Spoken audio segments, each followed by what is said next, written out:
Humans have had a close relationship with animals for thousands of years. Scientists agree the domestic dog has been a trusted pet for around 15,000 years. And cats became part of the household from 10,000 years ago. And now it's estimated there are at least 600 million pet cats in the world. Exotic pets have also been kept for thousands of years. It's well documented that the Egyptians kept baboons as pets, and exotic animals kept in the home feature in many ancient texts. In modern times, the keeping of exotic pets has increased. A staggering statistic is that there are more tigers in the US alone than there are in the wild. Animal owners truly believe they are playing a role in preserving the numbers of exotic animals. But on the other side of the debate, there are those who believe it is a cruel practice to keep any animals in captivity. This series explores the issues from both sides, from those who know the dangers, but see the benefits, to others who condemn the keeping of exotic pets. Their stories follow. There are 48 animals that we had to put down. Those animals included 1 wolf, 6 black bears, 2 grizzly bears, 9 male lions, 8 lionesses, 1 baboon, 3 mountain lions, and 18 tigers. I remember it all happening on a Wednesday evening at about 10 till 7 is when I received the first phone call. We became international news by the next morning. It was just a disaster waiting to happen. Zanesville is a sleepy town in Muskingum County, Ohio, with a population of just over 25,000 people. Until 2011, Zanesville was best known for its Y Bridge and many beautiful parks. It's one of the last places in the world you would expect to find an exotic pet owner with so many animals. But on one fateful day, the worst example of exotic pet ownership brought Zanesville to the attention of the world. Zanesville is a very small, agricultural, very family-oriented community. Everybody knows everybody, and everybody knows what everybody's doing. It's a small town. One of these small town residents was lifelong inhabitant Terry Thompson, a decorated Vietnam War veteran whose main role had been as a machine gunner on a Huey helicopter. His wife, Marion, was an avid horse rider and a local school teacher. Many locals knew the Thompsons kept exotic animals, but Terry was better known as the man who flew a light plane under the Y Bridge. A notorious hoarder whose property was scattered with old cars and a dangerous mix of guns and wild exotic animals. Terry had drawn attention to himself many times over the years with his unusual behavior. Local police sergeant Todd Knavel has vivid recollections of Terry Thompson. We had dealt with him off and on. He had just been released from prison just a few days before this incident on a firearms charge. We had dealt with him in the past also about the animals, just checking on their welfare and the safety of the public as far as the containment systems that he provided them and such. He had several animals then, 70 some, I believe. He had tigers, he had lions, he had black bears, he had grizzly bears. He had different apes. One time he had camels, numerous horses. There was just animals everywhere. In the garage, there was a couple of tiger cages. There was a bedroom where a mountain lion, I think, lived. There was monkeys in the basement in a cage. Yeah, Terry was different. Terry always kind of pushed the envelope, but Terry was Terry. He was never really disrespectful to me or anything. I was always concerned that either Terry or Marion would be attacked by the animals. I realized they had a good rapport with the animals, but they're still wild animals, and something would trigger them. I figured maybe someday we would go up there and find one of them severely injured or killed. The sergeant's fear was realized on the evening of October 18, 2011. Terry's notoriety was about to extend beyond the small community of Zanesville. As the day drew to a close, it is believed that he cut open the cages of more than 50 of his wild animals, setting them free before taking his own life.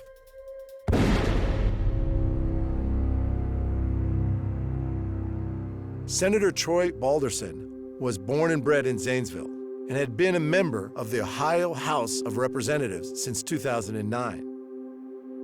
This incident was a trigger for him to amend the legislation surrounding exotic pet ownership in Ohio. About a mile down the road that evening, there was a tournament soccer game going on. There could have been a lot of tragedy, and there wasn't. For the most part, no one was injured. That was one of the biggest accomplishments that I feel that came out of the situation. The next thing I saw was this black figure. It turned out it was a bear. Sam Kopchak is a retired school teacher and lived next door to Terry. That evening, he was out in his own yard attending his own horse, Red, when he saw Terry's horses acting strangely. I saw the horses that were over there. There's probably about 60 horses I estimate that they had. They were going around a circle. And I said, well, they're not supposed to do that. Something's going on, you know. Then Sam saw something even more out of the ordinary. I actually got Red up there by the corner. We walked down through here, and I just felt like something was looking at me. And I kind of turned to the left, and big male African lion, he came down. This is about the spot he was sitting. He just sat down right there, and just kind of, you know, like that. And I just kept on going, and I never looked back till I got down to the white fence with my barn. And then after I was down by my barn, he was pacing back and forth on the fence. As you can see, this is like a 7-strand, not a barbed wire, just a smooth wire. And if he wanted to leap over that, he was big enough that he could have leaped over that fence. What Sam soon realized was that the lion was just the beginning of what was about to unfold. So I actually saw like 6 animals. The original bear, and then the lion, the male lion, and the female lion, and another bear, and the wolf went by, and the tigers. Sheriff's office. Yeah, I think I just seen one. Looks like a jaguar or a wolf or something. It was everywhere. I received a call that some of the animals were out. We weren't sure to the extent of the situation, but I was requested to come to the scene. When we arrived, we were advised by one of the patrol sergeants that he had been up in the compound area looking for Terry or Marion and had seen a body laying out in a field. That was our first priority, determine who it was and if they were injured or deceased. We were first approached by, I believe it was 2 tigers come out of a barn towards us, and as they rushed the truck, we were forced to dispatch them. Then we arrived in the area of where the body was, and it was quite apparent whoever it was deceased. There was a white tiger chewing on him. About that time, we were advised that there was 2 cats ready to exit the compound area on the south side of the property, so we had to go over there and dispatch those animals. I didn't know how many were out, but once we got up there, I had made contact with the sheriff that appeared that everything had been turned loose. And I mean, there was bears, there was tigers, there's lions running everywhere. It was a huge concern because it was later in the evening, you know, if it got dark, the only thing securing that property is just a regular barbed wire fence like you would have for cattle or whatever. You know, these animals would have easily cleared that, and in a short time, they'd have been in populated areas and injuring, you know, humans. There was some that had escaped the perimeter, but we had set up officers along the perimeter to contain that. I discussed with the sheriff what our situation was. There was no other option except to dispatch the animals. We started engaging the animals at different distances. Some were shot 30 to 50, 70 yards away. But then it came to where we had to go to the barn areas and that because they were in there. And yeah, we had one lioness come at us. We ended up having to shoot her, and she was stopped probably 3 feet from us when she finally went down. Most of us had AR-15s shooting the .223 round. I was concerned that maybe there wasn't enough power, but after we engaged a few animals and saw that, you know, the rifle was doing its job, then I felt a little better that, you know, we could be safe. It was a coordinated effort to try to keep everything safe and contained. Sam became an unwitting bystander to a grisly scene. I saw the deputies pull in, and my first thing was, well, there's going to take more than 2 deputies to take care of this, because if all those animals are out. And I saw a truck, and there was several, probably 4 deputies on the back with their guns, and they drove back there. And within a few minutes, I could hear shooting. It just sounded like a big fireworks display. It just kept on. It seemed like it went on forever. I saw them going across the field, just like hunters, you know, with a gap between them with their guns. 49 animals that they killed, and 1 missing, and 6 that were in the house. So it's 56 total animals that were there. It was quickly determined that it would have been impossible to control all these wild animals using tranquilizers. And the decision to use live ammunition undoubtedly saved human lives. To the best of my knowledge, there was 1 tiger left, and the veterinarian there, I think her name was Wolf, she went over and got a perfect shot with a tranquilizer, hitting perfectly where she wanted to. I mean, she, I guess, made the determination how much to give him, you know, how big he was. And he was in the weeds and so forth, and he come immediately charging out of there, and if the deputies weren't there, he'd have probably got her. They had to shoot it. When it comes down to a situation like that, I realize you know, the animals have rights, but humans have more. And you couldn't justify risking human life for the animals. They had to be somewhat scared. They were out of their containment systems, running loose. You just didn't know how they were going to react. You could kind of surmise that he had let them go. But it wasn't until, you know, the investigation was completed later, we were pretty much, we knew that's what had happened. You know, even if you'd found them in some of their containment systems, he cut the fences so that you couldn't recontain them. I'm glad it turned out that no one got hurt. To have that many animals loose, we were just very lucky that we caught it when we did. You're not ready for something like that. We had to deal with what we had to do, and that's why I think they've come out with legislation on this kind of practice. It's not feasible. Safety for the public or for the animals. Immediately following the incident, Ohio ultimately banned the ownership of exotic animals and their transportation across state lines. We don't want to see these animals lose their lives over something like this. They are wild. I mean, these animals are not domesticated. They are wild animals. That's what I kept trying to focus on. That's what I did focus on when we did this legislation. They're wild. We knew something needed to be done. The administration knew that something needed to be done, and we had to stand up and do the right thing for the state of Ohio. And that's what, you know, I had to make that decision also. Challenging as I knew it was going to be. I knew there was going to be a lot of negative feedback from taking on a piece of legislation like this. You know, before I started doing this legislation, I did travel the state of Ohio and going to sanctuaries that, you know, that's the challenging part. There were people that had sanctuaries that were doing it respectfully. You wanted to look at both sides of it, but you also had to take the responsibility to make the right judgment, to set the mind of we weren't going to do this. We weren't going to allow you to have wild animals without certain restrictions that you had to abide by. We had a facility at the Department of Ag that was built out there that took in the people that could not find places for their wild animals. They could take them to the Department of Ag. We stored them there until we could find some place to go. There are good places out there with facilities that are capable of handling these animals, and you know, it's some place for these owners that can take their animals that they can still have a relationship with. They can still go visit, they can still go feed. I think that was important to a lot of them. You know, it's still there and always will be there, you know, in your mind about it. I'm just so thankful that nobody got hurt, and it's terrible that he had to die. It's a very sad thing. All those animals are buried back there. along the road where they buried them. I mean, they dug a big, put them all in there. And see, they laid them all. So that was the bad picture on the internet that made people irate, because all those animals, when you saw that scene, and the sheriff was very upset. They don't know who took those pictures, and they put them out. But I mean, but they had to put them, lay them out so they would know they had them all. And the caretaker was the one, like I said, that was counting the heads and telling them, well, yeah, we do have them all or whatever with it. But that made it a terrible scene too, because you see all of them lying there, you know, like that.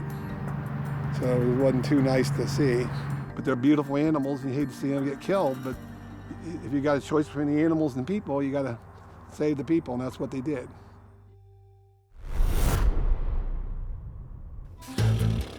Exotic pets take all shapes and forms, and often the owners have an incredible and very special bond with their animals. And this is undeniably the case with Lisa. Oh, baby monkey. You see this little itty-bitty baby. It's cute as can be. But that little itty-bitty baby is gonna tear you apart. At no point should you ever feel complacent with a monkey you've never met before.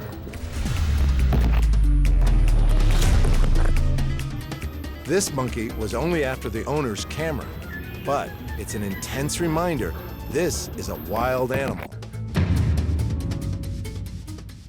If you buy a monkey, be prepared that you are gonna get attacked.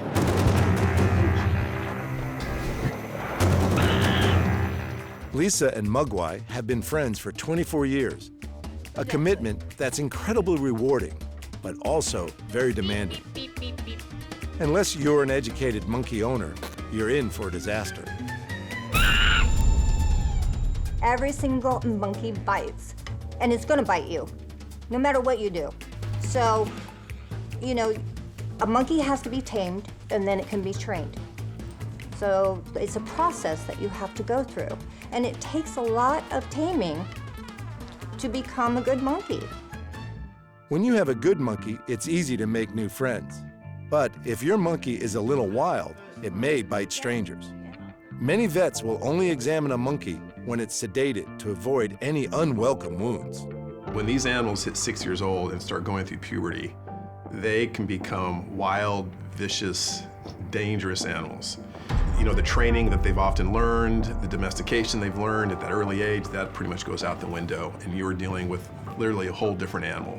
Monkeys frequent the tourist circuit in Thailand, and they may seem super cute, but you always need to keep your guard up and pay attention to what may become aggressive behavior. Don't be deceived by their so-called friendly antics. These monkeys are wild.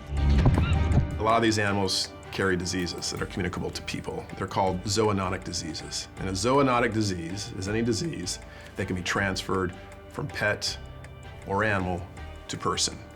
And some of the diseases are quite serious. Non-human primates carry herpes and monkeypox and Ebola. So again, if you don't know what you're doing, sanitation, care, so forth, then that's something that you can take on, or a family member or a friend who's visiting, because the disease is now spread around your home.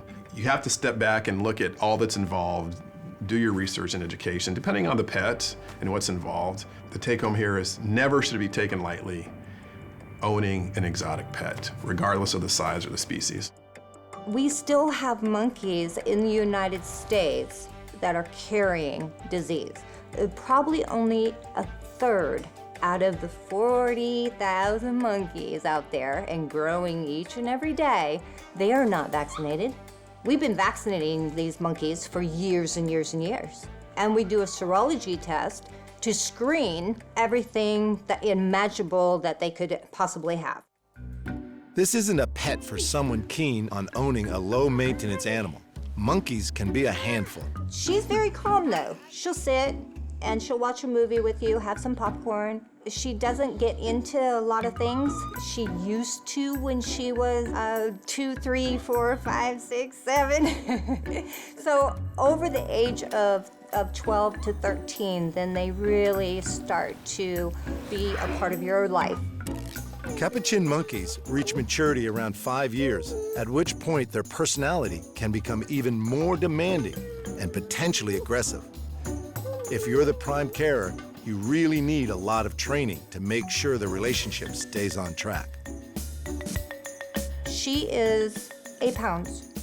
So that 8 pounds coming at you full force, that's a lot of monkey there. Really, seriously, it's a lot of monkey. She's strong.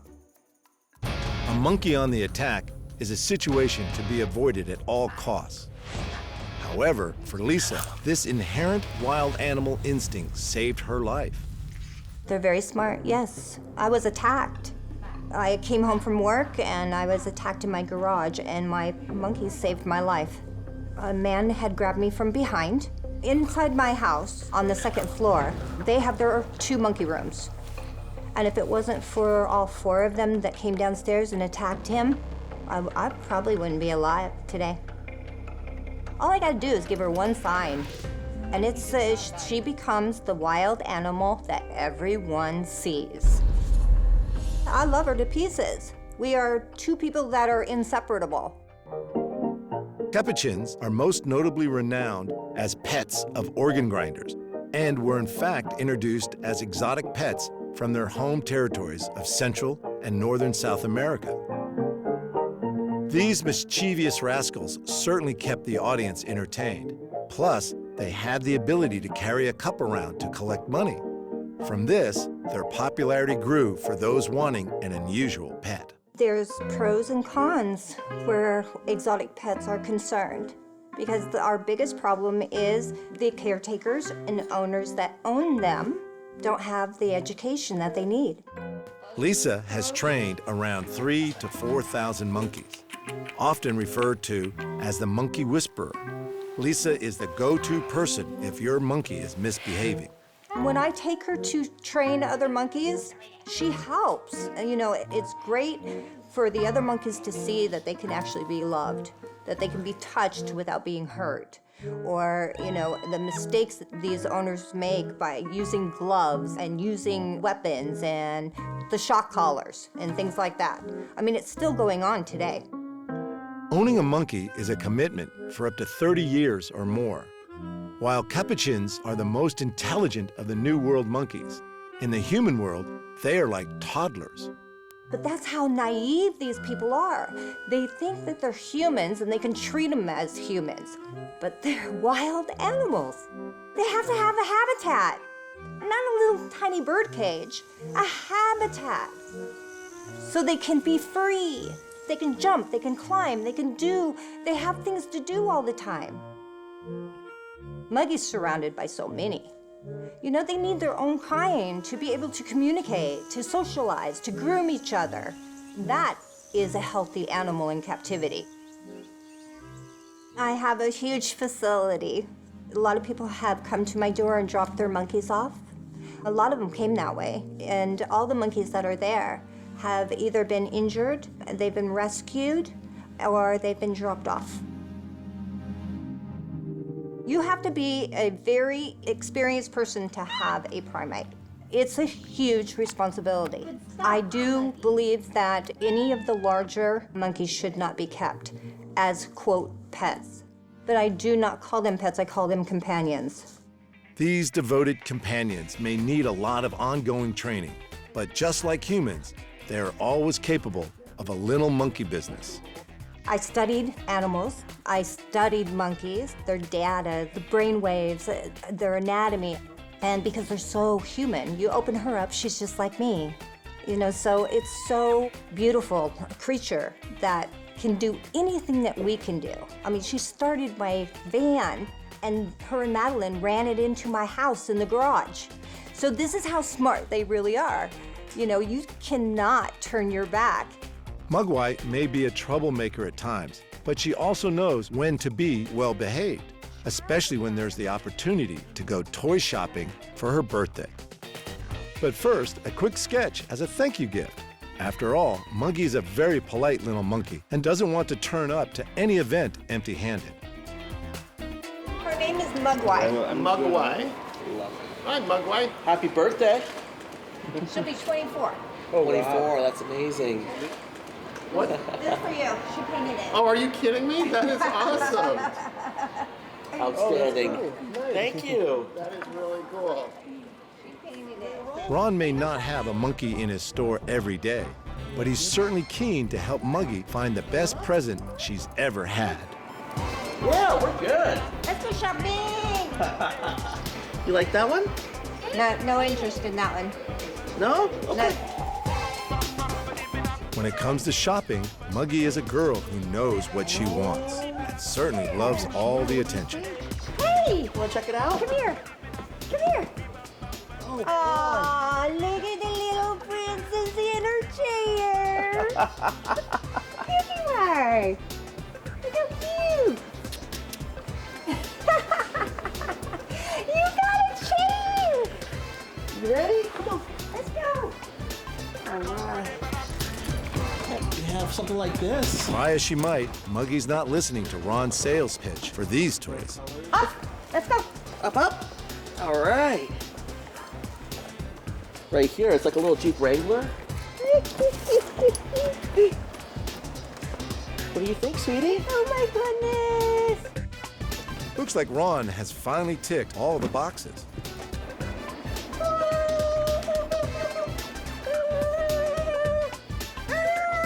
Back up. Ding, ding, ding, ding, ding, ding, ding, ding, ding, ding, ding. Ready?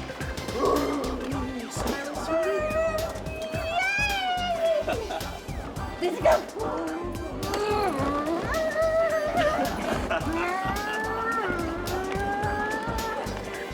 One, 2, 3. Are you a thrill seeker? Thrill Seeker Yellow doesn't seem to hold as much appeal. However, the scooter looks like fun. Okay, hang on. Got a good grip of us? Ready? You gotta steer.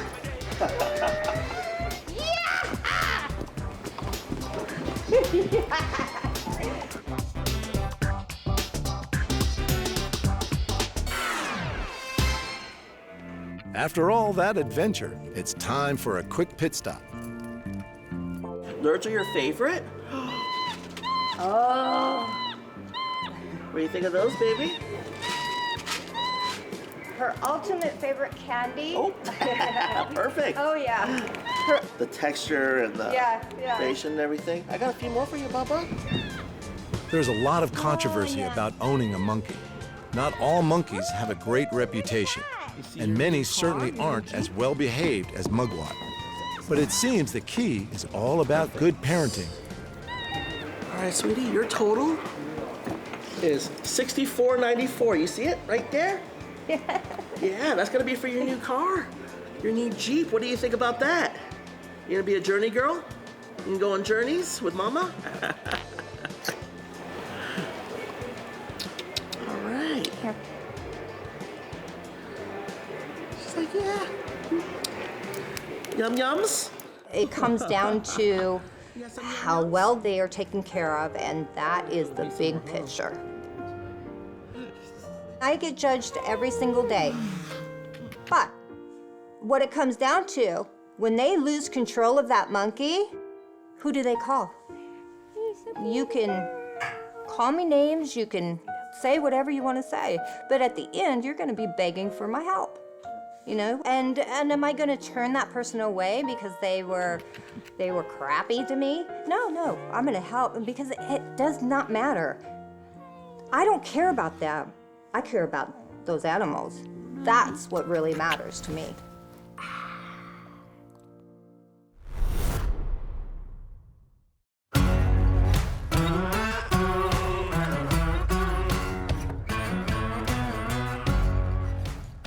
The Greater Wynnewood Exotic Animal Park in Oklahoma hosts some of the country's most interesting big cats. And is home to star personality Joe Exotic. Originally, I was born in Kansas, grew up in Wyoming, moved to Texas, was there 16 years, and ended up here when my brother got killed in 1997. We built this facility as a memorial to him because his dream was to go to Africa. I've been doing this 32 years now. Started actually almost 16 years before I moved here. And that's what me and my brother had, was an exotic pet store. and that was where I got my first lion, 16 years before we started it. I have built myself my own prison, because you can't leave here. I went to Walmart 3 years ago, came back, and one of my staff members lost an arm. 911, what's your emergency? Hey, this is Bobby at the GW Zoo. Uh-huh. I need a helicopter. I've got an employee that was attacked by a tiger, and he's hurt bad. Is it care flight, I guess? We have aerovac here. Okay. We'll head that way, okay? Okay, thank you. You're welcome. That's something that I never, ever want to see again. So I've never left here since. It's a potentially fatal attraction, but Joe's captivation with predatory animals has persisted. Animals has always been a fascination to me.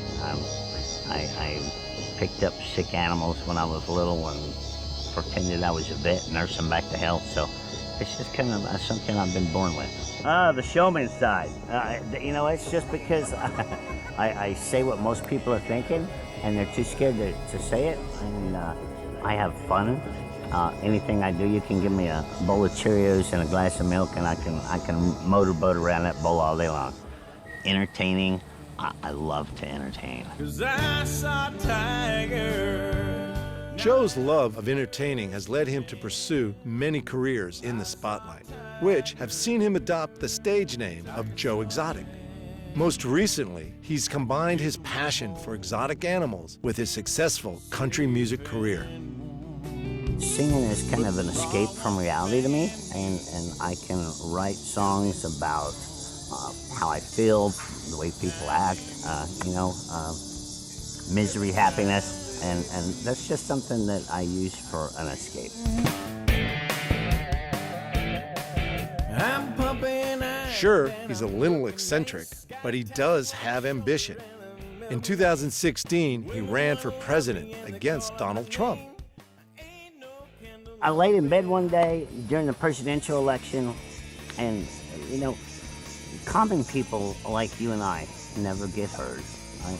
That's a fact. You can vote all day long. You can send a letter. You'll never get a response, and if you do, it's a form letter. So I laid in bed one night, and I was like, how in the hell do I ever have a voice? Woke up the next morning, filled out my federal papers, signed up to run for president, and I learned more in 11 months of running for president of the United States than I did in 12 years of high school. So we gave him a run for the money. People are like, you lost. I didn't lose anything. 100 million people know who I am. I got my voice out there. I got my opinions out there. I think we won a lot. Give your money away there so you can see where it's going and what it's doing to help out. Joe's first love, however, has and always will be his animals. The first time I rescued a tiger, and I still have her. She's 27 years old. That was my first real connection, and when you help something, there's a much different connection there than if you buy something and try and make it a pet. Taking unwanted abused animals, I have a whole lot more sense of being able to work with them. I'm like their savior, and they know that. We are here to educate the world, entertain people, and take care of animals. I don't like the word sanctuary. We're a zoo. We're open to the public. We buy, sell, breed, take in unwanted animals. There's everything here. We have 450 plus animals. We have everything from Michael Jackson's alligators to Steve Martin's chimpanzees to just John Doe's tiger out of his backyard. We have a diverse family of animals of all kinds and people of all kinds. People ask me every day, well, how do you train these tigers? I don't train my tigers. I walk among my tigers. And if they want to be petted, we pet. If they want to be loved on, we love. If they're laying over in the shade or the sun, and they have their ears back and they just want to be left alone, they're left alone. The American Veterinary Medical Foundation states that once in captivity, no wild or exotic animal species should be re-released into the environment. For many of Joe's animals, his zoo is their final home, and he believes this is the safest place for them. The only safe place for an animal in the United States is in a cage, in a zoo, or somebody's yard that can properly care for them. Unfortunately, society in today's world won't allow even a rehabilitated animal to be turned back loose in the wild. We just had a bear in Oklahoma a couple months ago, a wild bear, come up on a lady's porch in town. I said, what do? They kill it. You know, they hunt it down and kill it because it came into town. And this is the most important thing that I hope anybody gets out of anything that I'm saying is animals in the wild have no rights, none whatsoever. We trash our oceans. We build cities in our wetlands and our mountains. We took away their habitat. But if you properly care for and you don't take away from the wild, I believe any animal that's bred in captivity, you have a right to own it as long as you take care of it.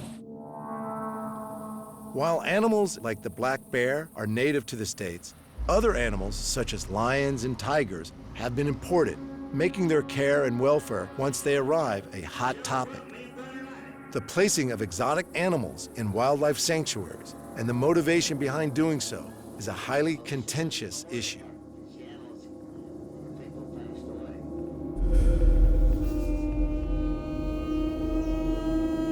The federal government of the United States, and this is what we're working on right now, has tigers and lions on our Federal Endangered Species Act.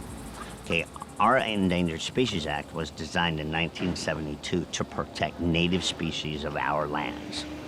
Tigers, lions, kinkajous, orangutans have no business on our endangered species list. Okay, but putting them on our endangered species list, what that has done is, you know, private citizens are not allowed to possess, own, breed, interstate commerce, which means sell across state lines, or anything like that. 2 months ago, you saw online that there's too many tigers in America. A month later, we put them on the Federal Endangered Species list. In the meantime, they ship a circus tiger in from Peru to America and 13 lions from another country. Somebody's got to make up their damn mind. Have we got too many in America? Do they belong on the endangered species list in America? And why are we shipping them in? Because it makes good rescue stories. We rescued a tiger from Peru, and we need to raise $33,000 to care for this damn thing. And they euthanized it 6 months later because the money train ran out. As yet, there's no central database or requirements for exotic animal owners to record and report on the disposal of animal bodies. The recommendation is for the bodies to be cremated to ensure animal parts don't find their way onto the black market.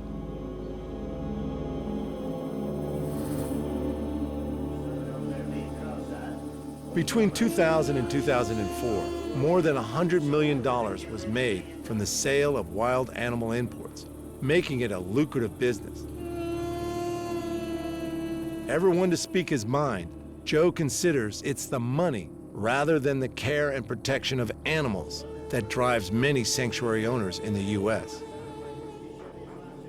It is a controversial opinion, and whether he is right or not is yet to be determined. There's 2,800 registered tigers in America. There's less than 3,000 in the wild. Every sanctuary in this country is the same one. It has nothing to do with helping animals. All you have to do is take the board of directors' names and pull up their tax records of what property they own. And I'll guarantee you every one of them lives in over a $800,000 house. This ain't about animals. This is about money. Understand this. If you raise money for animals at a particular nonprofit facility, it better be spent for them animals. See, here in America, you have to be licensed by the United States Department of Agriculture and be inspected to make sure that you're taking care of everything right and following protocols and vet care and all that stuff. Only if you're open to the public. Now, if you're a sanctuary that doesn't exhibit and you're closed to the public, God only knows what's going on behind them walls. Okay, and see, that's another problem with most of these sanctuaries and these organizations is They want animals in sanctuaries with no contact. How would you like to be thrown in jail and never touched or never loved on? As much as Joe loves his animals, they remain at heart wild and unpredictable creatures.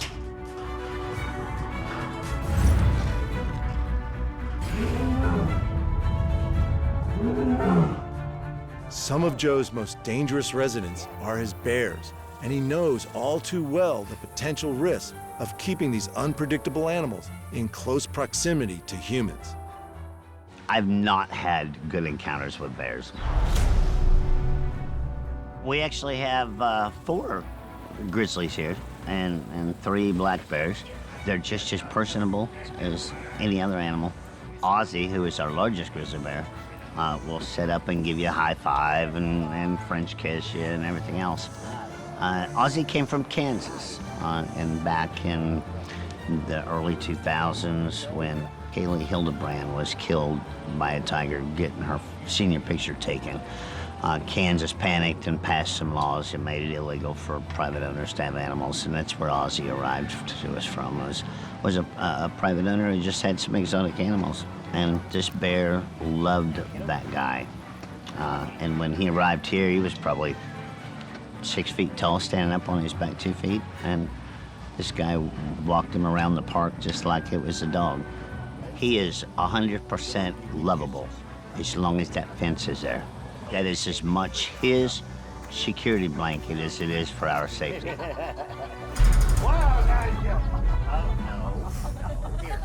I've been in with him. He's 100% different bear. He weighs about 1,400 pounds. You know, during the summertime, they eat less, they lose a little bit of weight. During the wintertime, they eat more and they put it on. For a Syrian grizzly, he's pretty large.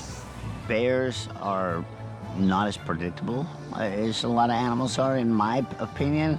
Bears is something that I've really never specialized in working with because they're just so moody. I had a black bear at one time that we raised called Little Bear, and she grew up in the gift shop years ago. And she got out of her enclosure one day and went back to the gift shop and decided to wreak havoc in the gift shop because she was playing. You know, everything on the shelves had to come off the shelves. And I put a harness on her and went to walk her out. And bears are much different than tigers. When they lay their ears down and they do that, you're gonna get bit. Bears may be different to tigers, but that doesn't mean tigers pose any less of a threat to Joe and his team.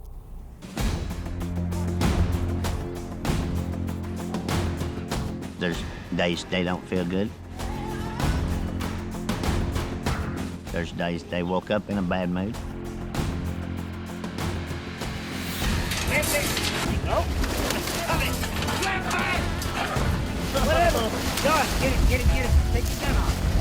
Like I said, I've built myself my own prison. If people think that you do this because you're getting rich, they really need to come work here. You can't leave. I wouldn't change it for the world. I have a goal in my life, and that is to be somebody and accomplish something. And that's the way I was raised, and that's what I'm gonna do. I saw my brother killed at the age of 32 years old. I buried my first husband here at the age of 32 years old, and I'm gonna leave this world leaving my mark. I've dealt with so much death in my life, and life's too short to get tied at. So my personality is, I laugh all the time.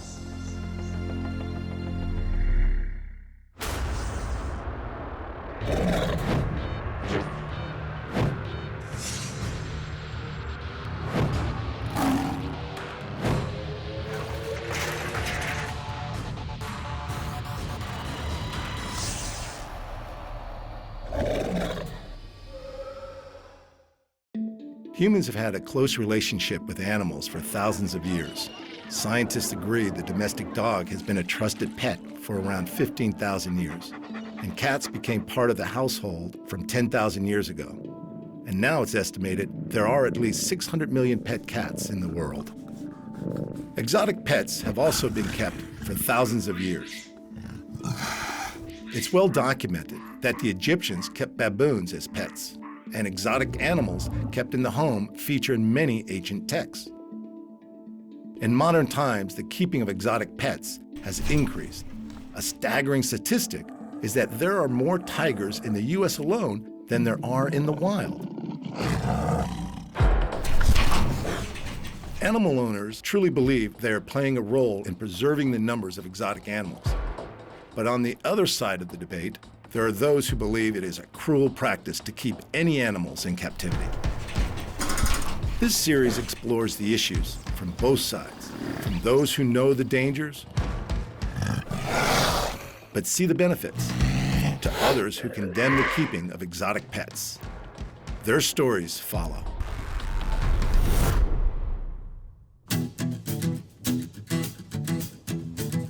Driving one of these big trucks is a woman who, if you met at a truck stop, you would see what you think is a tough but fairly normal person. But this truck driver is far from normal, but in a pleasant, caring way. Bonnie is an interstate truck driver, but when she gets home, her life is about her animals. I rescued her.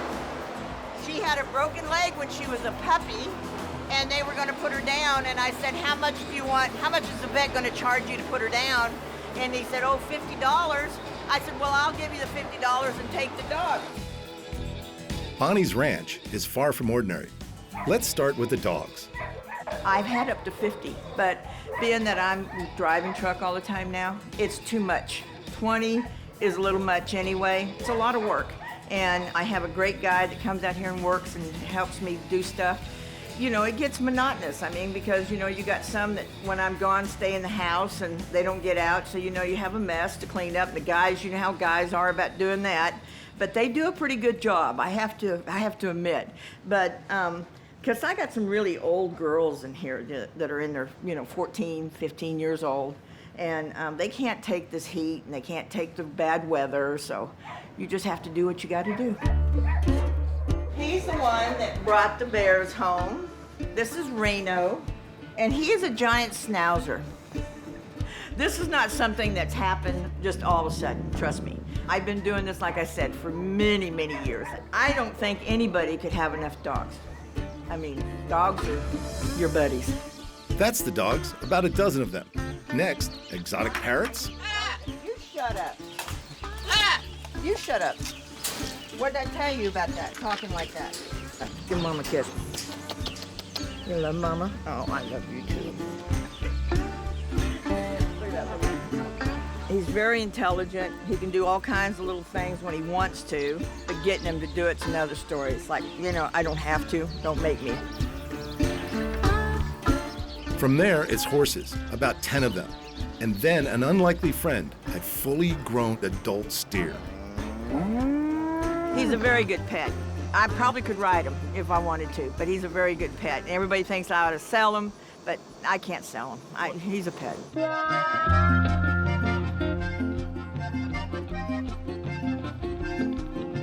Shrek is a miniature mule. That's his mama right there. Yes, that's a bear off in the distance, and its neighbors do eat a lot. This is what the tigers eat. This is my so-called dispensary. They get chicken. This is what they're getting today. They're getting steaks, yum. You heard right, tigers. You have to try to give them variety. You have to give them chicken, you have to give them beef, pork, you give them horse meat. We do get deer in. This is the freezer for chicken. My people that work for me, so what I have them do is I have them take the chicken out and I make them look at the label for the weight and I tell them exactly how much I want fed every day. So for them to calibrate it, and then we have records that we keep on how much they eat, who didn't eat what today. Technically, USDA requires you to do that, but I do it on my own because if something happens, I can go to the vet and say, okay, this is what this tiger's done all week long, and he has a better frame of mind of what's happening. This is what the bears eat. This is the bear freezer. We have yogurts, we have butter, we have creams, rice pudding, a little bit of everything. Their favorite, ice cream. If you're getting a feeling that this is Noah's Ark, you are right. Bonnie is a serious animal lover. Just think about what all those treats cost. Her 2 American black bears were accidental strays. The 750,000 black bears in America kill less than 1 person per year, and attacks in captivity are rare. But is Bonnie at risk with her bears? The answer to that is more about how they are looked after rather than whether or not they're dangerous. Contrast that with 26 deaths by dog attack each year, although there are millions of dogs in the U.S. alone. This is Bam Bam and Pebbles. They're about 4 years old now. They came to me. I have big black schnauzer I have. He's a giant. They were following him, and I thought they were dogs, but they end up being bears. And once they got the bottle and realized what was going on, they became my pets. These are American black bears. Come on, show them how tall you are. Good boy, good boy. Come on, good girl. Oh, Mama, baby loves you. Mama loves you. I know. And these are my babies, and they've got really long claws, as you can tell, and they usually tear me up. There you go. Good girl. Pebbles, Bam Bam, stand up. Come on, come on. Good boy. Good boy. Hey, you're stealing them. Okay. They're stealing them. They're stealing them. Good boy. Yes, sir. Mama loves you. I love these bears. You can get in here and I can mess with them.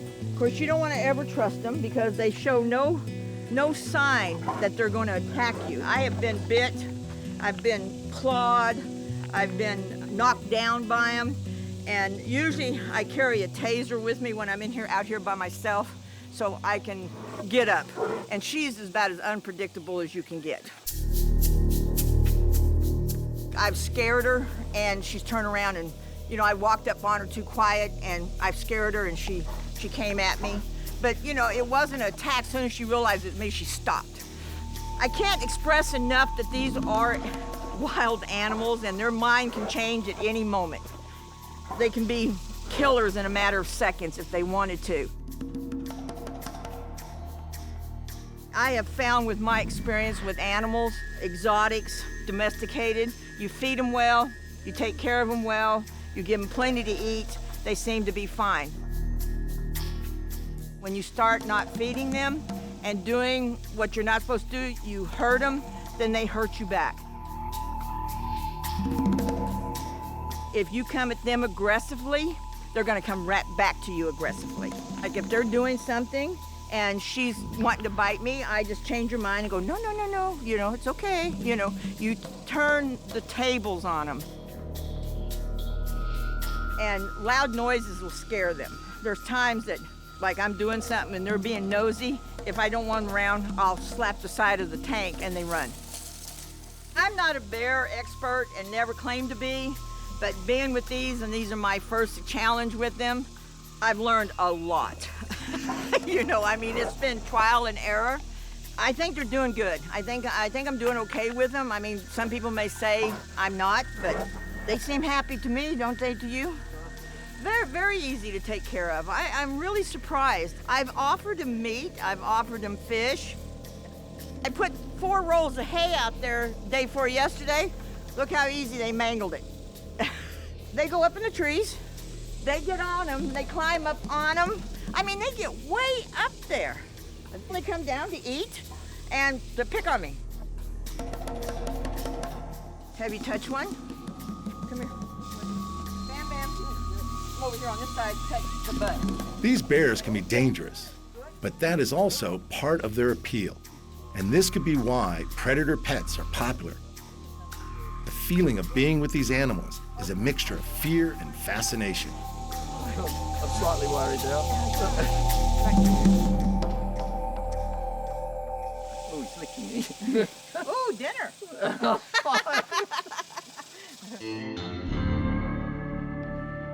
They're very strong. They can take a log and they can literally push it, move it wherever they want to. Oh, look at that. Is that good? When she comes in heat, she gets a little cantankerous and she can get pretty rough with him. But he doesn't show any aggression. He just does his own thing and gets in a different tree. Like a man, goes to a man cave. But this is my baby right here. This is my baby. Yeah. My main concern is keeping them where they're supposed to be, keep them fed, and like I said again, as long as you feed them well, they're not going anywhere. And these guys here can't go back out in the wild because they don't know how to feed themselves. So basically they're mine until I die, and then when I'm dead, I have a sanctuary that's going to take them, and that will take them and the cats. So they already have a place to go. This way people won't have to say, well, she's an old woman, where are they going to go when she dies? Well, there is a place for them to go. And it's a wonderful place. And they will care for them like I care for them. Been there a zillion times to keep on different times and make sure how they take care of their animals, and I'm very impressed. I don't know how long they're going to live and how long I'm going to live, so there we go.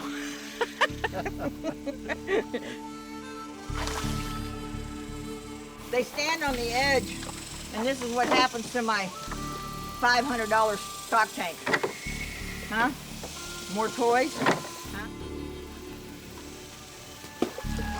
For our crew, bears are one thing, but Bonnie's apex pets require a little more respect. It is estimated that there are more tigers in the U.S. than in the wild globally. Bonnie's younger tiger was born in captivity, and to Bonnie, he is just a big playful cat. She's, just that playful teenager stage where everybody's a toy and everything we have is a toy. No, gentle.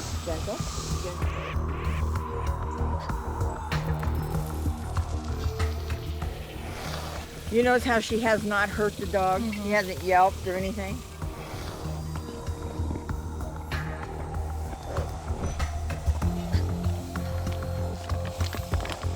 What are you doing with the water? That's called chuffing.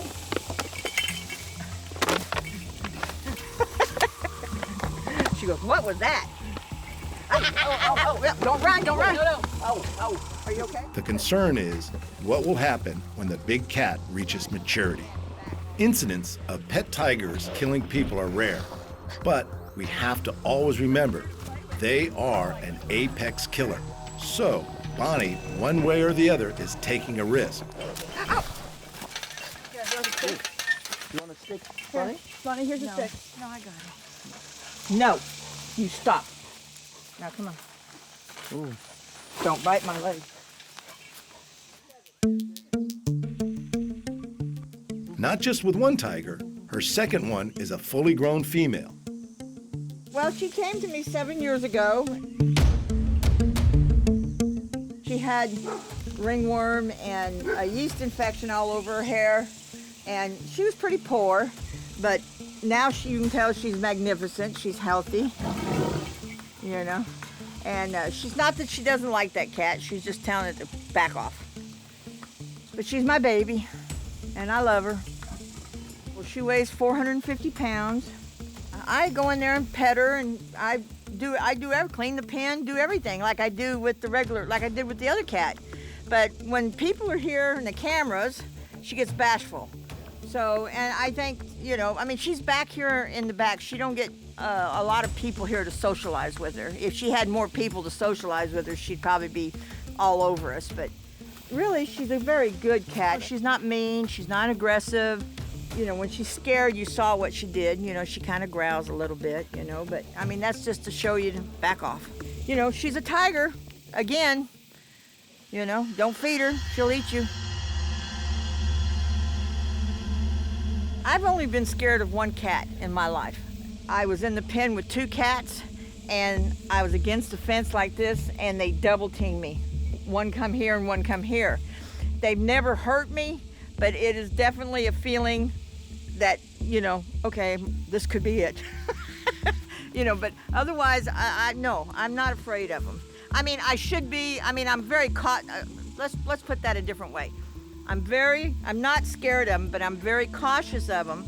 You can't, I don't know how to explain this feeling, but I mean, I just don't have the fear of them, but I know they can kill me. I know they can hurt me. You know, I don't turn my back on them. I mean, I know what they are.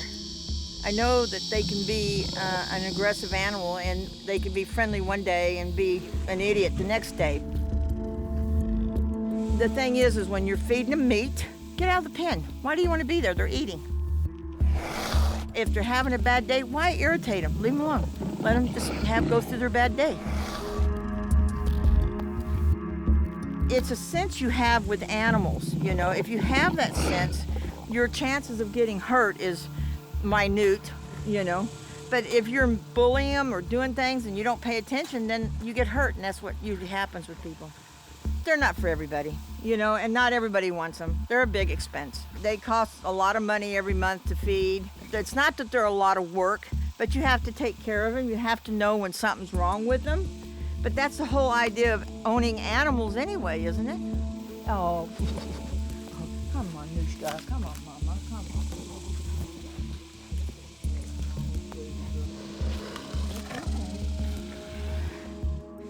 on. Anushka.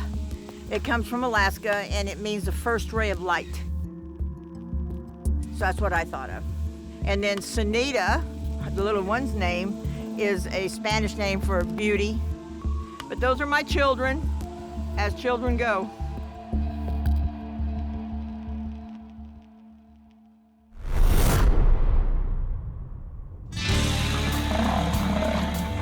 The American bison is an unpredictable and at times lazy and unconcerned animal.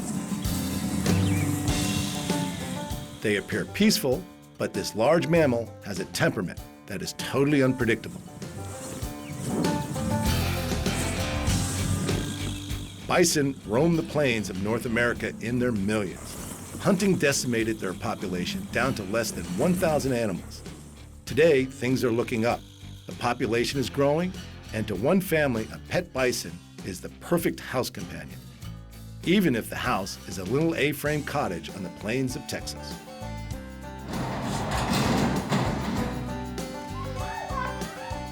People that don't know me think I'm crazy, and the people that know me know I'm crazy.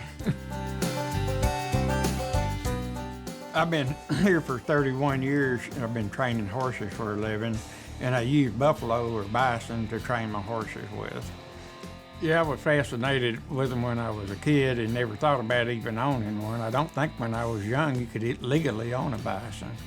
They're a little on the crazy side, and most people that raise cattle don't want to mess with them because they tear your pens and stuff up.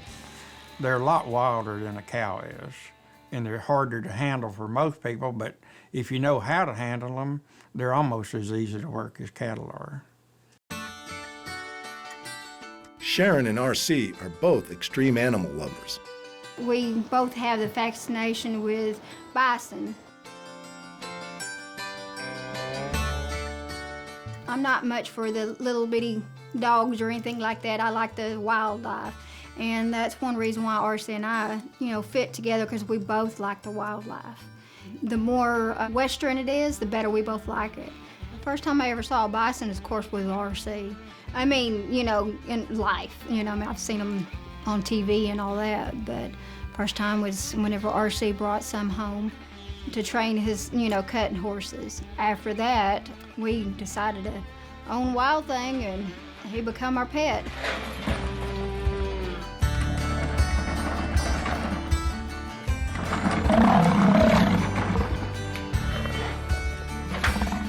Keeping a bison as a pet does have its challenges. They can weigh up to 2,700 pounds and run at over 30 miles per hour, and they can get a little grumpy. A lot of times you got to go in the pen with them, and you got to know your distance and everything, because if you get too close, they're going to come after you, or they're going to run away. And if they don't run away real quick, they're fixing to come and get you. They're the largest land animal in the United States that's native to the United States. They can outrun any horse. It's always dangerous being around a herd of bison, because you don't know when one's going to attack you. And I have had them horn my horses and knock my horses all the way down on top of me.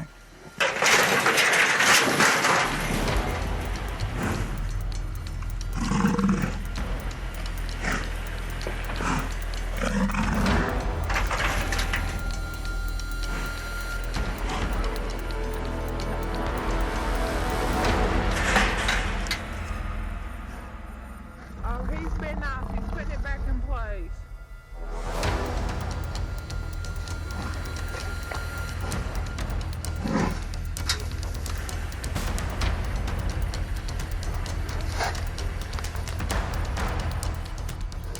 I've been in that situation a lot. One particular cow one time come after me, and if I hadn't had a jacket, I threw it on top of her horns, and I got out of the pen while she was fighting the jacket. He got me down one time 3 times in one day, and my wife had to dress me for 3 days. Hello? He knocked me down. He was wanting me to be a buffalo and play with him, but I got to an axe handle and explained to him we didn't do that.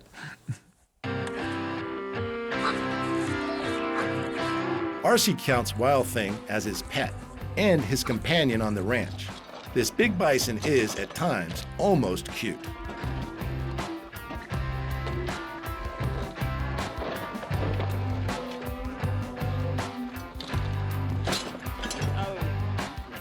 Wild Thing, of course, you know, I mean, he's a little orange calf, you know, whenever we get him. He's about 2.5, 3 months old. And of course, RC's trying to halter train him and everything, and he conquers that. But then I have a brilliant idea, and I said, well, why don't we bring Wild Thing in the house? Hello, Wild Thing. And he says, you don't understand. He is a bison. He could tear up your house. You may not have nothing left. And I, well, you only live once. You bring your cats and your dogs and your kids in the house, so might as well.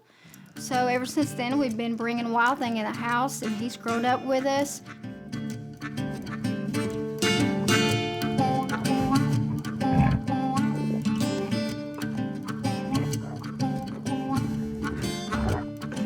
He has lots of personality. Even though he's a bison, he's got personality. I mean, if he gets his feelings hurt, he goes and pouts. And you know when he pouts, because he just has that certain look in his face and the certain movements that he gives. Wild Thing also likes to be pushy sometimes, but then again, Wild Thing can be loving. Wild Thing! Hello, baby boy. But only to RC and I.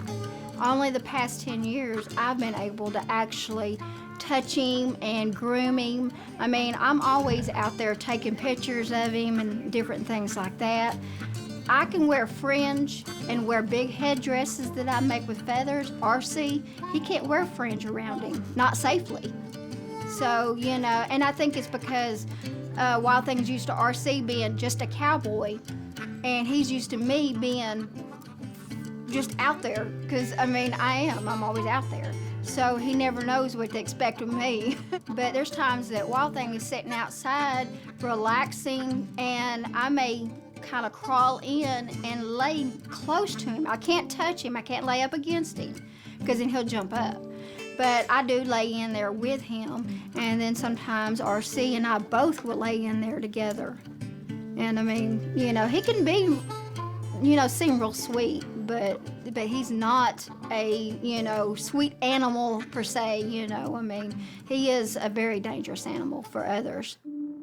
Well, I'm afraid he might tear up stuff, you know, if we brought him in. But when I brought him in, it was kind of odd because he behaved himself in here. And then pretty soon I was leaving the door open, and he'd come back and forth in the house. But he never used the bathroom in the house. If he'd ever used the bathroom in the house, this deal would have never happened. He potty trained himself. I do not have a clue how you could potty train a buffalo. Now that he's gotten big, we have to move coffee tables and couches around. It's like having a small car come through your house. He has a hard time getting his horns through the doors. We've had people eat with us before at their own risk, but it's not probably perfectly safe for them, although I'm willing to lay down my life to save theirs. when the grandkids come over, we have to put up fences, we have to put up everything in the house. We don't have to when Wild Thing comes down. I'd rather have the Wild Thing in the house than my grandkids most of the time. So far, he hadn't tore up anything. He's just been perfect in the house. He looks at everything. He's real curious about everything in the house, but he doesn't tear up anything. A lot of times, as soon as he walks out of the house, he'll knock my barbecue pit over, but it's outside. But in the house, he's a perfect gentleman. He's unpredictable. In the house, he's pretty predictable. Outside, he's really a crazy, wild, crazy animal outside. He's very dangerous for anybody else to be around. It's taken 10 years for Sharon to be able to go around them safely. And I still want to be there for her, because I will attack him. I can't win, but he thinks I can win. Always being the alpha, you got to be the alpha. You got to have enough courage to stand up to him, even though you know you can lose. I don't have a chance against him, but he thinks I can. Once I get him by the horns, he thinks I got him. It's a big bluff. It is likely that Wild Thing is the only fully trained bison in the world. His skills go beyond wrecking the fences. He pulls a chariot, plows a garden. He was her best man at her wedding. My boy's the first one to ski behind a buffalo on sand. And my daughter's the first one to snow sled behind a buffalo. He eats at the dining room table with us. Any crazy thing I can think of to do, I do it. He's the first one to ever pull a canoe. There are times that Wild Thing seems to get what's going on, even at a big event like his owner's wedding. I just thought it's something different to do. I didn't know anybody ever know about it but us, but I thought it was kind of cool to have a bison or buffalo as a best man.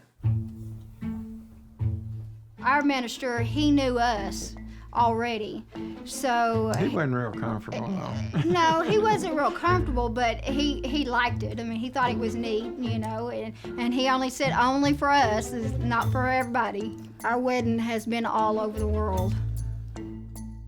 He was a good gentleman. He did throw the rings off his horns, though.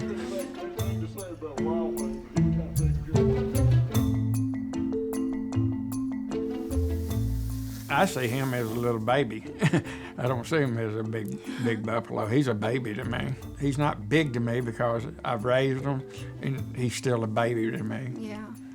And when you look at his little face, it just looks so sweet. So you just fall in love with him, you know. I have no fear of him at all, but I do know when not to mess with him. He's moody. There's sometimes I know that I better leave him alone. There is no doubt that this is a dangerous animal. It could escape and cause a lot of trouble. But to date, Wild Thing has seldom wandered beyond his local street.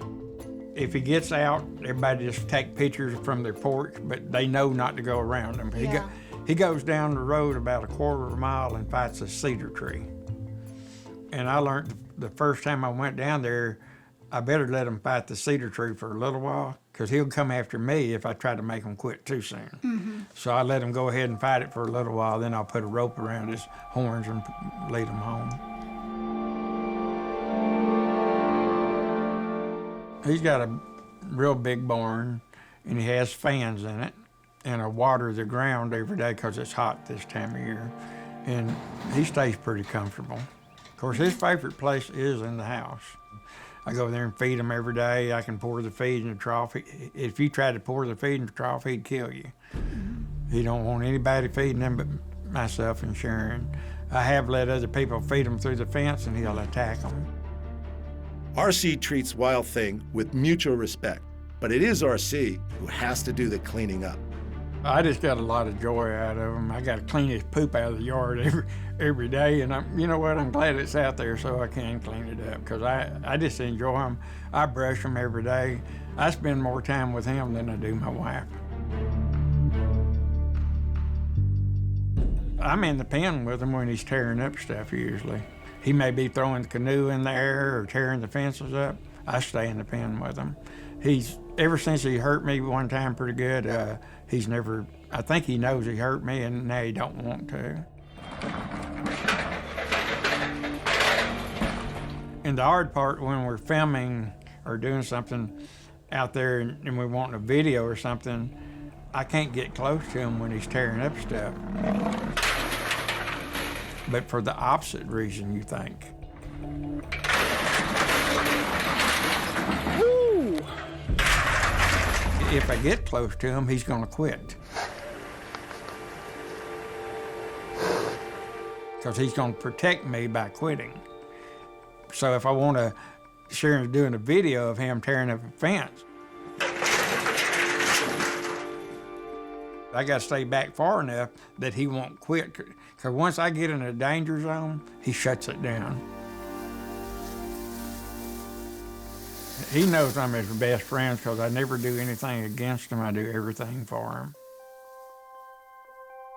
Wild Thing will be here All his life. all of his life. Yeah, we'll never give up Wild Thing. He hopefully he's middle age. He's 12 now, and he should live to be around 25 at least. I hope. And he's not going anywhere. There's no amount of money could ever buy him. He'll never be for sale. Never. And he would be too dangerous for anybody else to have. And one thing about the bison, there are some other trainers. There have been other trainers. I've known 4 of them killed in the last 5 years. And they kill nearly all their trainers. And he may kill me, but I hope he don't. And I sure want to protect her.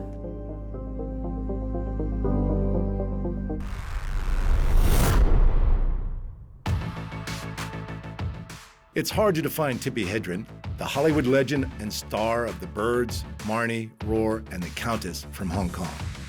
She has been an active humanitarian, creator of a multi-million-dollar manicuring industry, and is the only actor to have worked on films with both Alfred Hitchcock and Charlie Chaplin. But her real passion is with the beauty and majesty of the big cats. Her recent biography looks into her acting career, but spends more time on her love of animals. Tippi is the founder of Shambhala, a sprawling 40-acre wild animal sanctuary a few hours north of Los Angeles. Shambhala is home to around 30 big cats. I can't even imagine my life without these big cats. I can't even imagine it. I mean, they've given me so much. Certainly on understanding the species and totally respecting the qualities that are inborn into those beings and what is in that brain and what activates those instincts and just getting to know these animals. It's been a great honor. It's been something that we have to have done to be able to give them the life that we have given them, to be able to understand them. We can't understand everything about them. Enough to really give them a good life. There's something very, very fascinating about something of great beauty. The personality of the great cat is varied and elaborate and dangerous, and they can kill you. Without even thinking twice about it. Well, I've always been in love with them, even before I even had a possibility of going to Africa. Seeing them actually in their own environment, in their own way of life and being free, and it was an astounding time. Shambhala Reserve is not a zoo or an animal park. It was set up to take on the role of looking after animals that no longer had a home in the U.S. Some were dropped off at the gates, others have come from circuses or zoos, and many from private pet ownership. It is estimated that over 3,500 tigers alone are in private ownership in the U.S., with many of them now too large to look after. I don't know the exact numbers of them, but I know it has diminished because people are getting smarter. I mean, with the exotic feline, you're dealing with an apex predator. You're dealing with an animal who could just as soon kill you as just walk across the room. They are extremely dangerous. They have instincts born in them that can never be removed. And they are dangerous. Tippi Hedren knows too well the dangers. During the production of her feature film, Roar, tigers and lions featured heavily in the story. This meant working closely with a number of dangerous animals, and incidents did happen. I had seen a number of accidents caused by these animals. I was hurt. Practically all the people on our movie had some sort of an encounter with one of the animals, with a lion or a tiger. And, they were going to name a wing at the Palmdale Hospital after us, because we were there so much. Melanie Griffith, Tippi's daughter, a well-known actor in her own right, was also on the set of Roar. Melanie was very used to having the big cats around, but even then, things can go wrong. Gosh, she was leaned over. She did something. Anyway, one of the cats was a lion, and it got her right across her forehead. I just grabbed her and ran, got out the gate, and put her in the car, and we went to the doctor. And she had to have a whole, all these stitches put in her forehead. Fortunately, he did a really good job. You'd never know it. So I do know from where I speak, these are not animals that should be in somebody's home as a pet or in captivity in somebody's backyard in an 8x10 cage or, that kind of confinement. I think the American public is becoming smarter. They're becoming more aware of the fact that this is it's simply brutality to have those animals in a circus. It's not only brutal to keep the strict confinement that they're in, the treatment that they have in order to do those stupid tricks that they make them do is, it's obscene. It's horrible, and those poor animals, I'm surprised more people haven't been killed by these animals from the treatment they've had. Shambhala is Tippi's home. She shares the 40 acres with her cats. And in the past, it was common for some of the animals to live in the house, even to the point of sleeping on the bed with her daughter, Melanie. Tigers and lions were their pets, so much so that this image of a tiger jumping through the kitchen window was not set up. It was just one of the many daily events that happen over many years of rearing the big cats. But Tippi reached the conclusion that rather than having them as pets, they should be studied and left to live their natural lives rather than be part of the household. The decision was made to stop the interaction with the animals, especially after the dangers became more noticeable. There was a whole group of women. They were in college. They wanted to have a photograph with a tiger. And they found the tiger, and the tiger was trained to stand there and be photographed. And they all went up and had their picture taken with the tiger, and one of them went up, and the tiger moved and stepped on the girl's foot, and she screamed, and the tiger jumped her. There are situations that are so frightening and so unnecessary. It never should happen. In fact, at one point, I remember gathering my staff around, and I said there will be no more contact with any of the animals again. Right now, it's over, it's done. And they were all really angry because they really enjoyed having that one-on-one with the animal, with the lion or the tiger. And they were smart, they knew what they were doing, But that doesn't make a difference. You're dealing with an apex predator who has the top say. They have the top word. It's a great honor to have one of these animals be your friend. To know that that animal recognizes you and likes you, but they're a weapon. They're a weapon, and they operate simply on their minds and their instincts. And you can't ever forget that.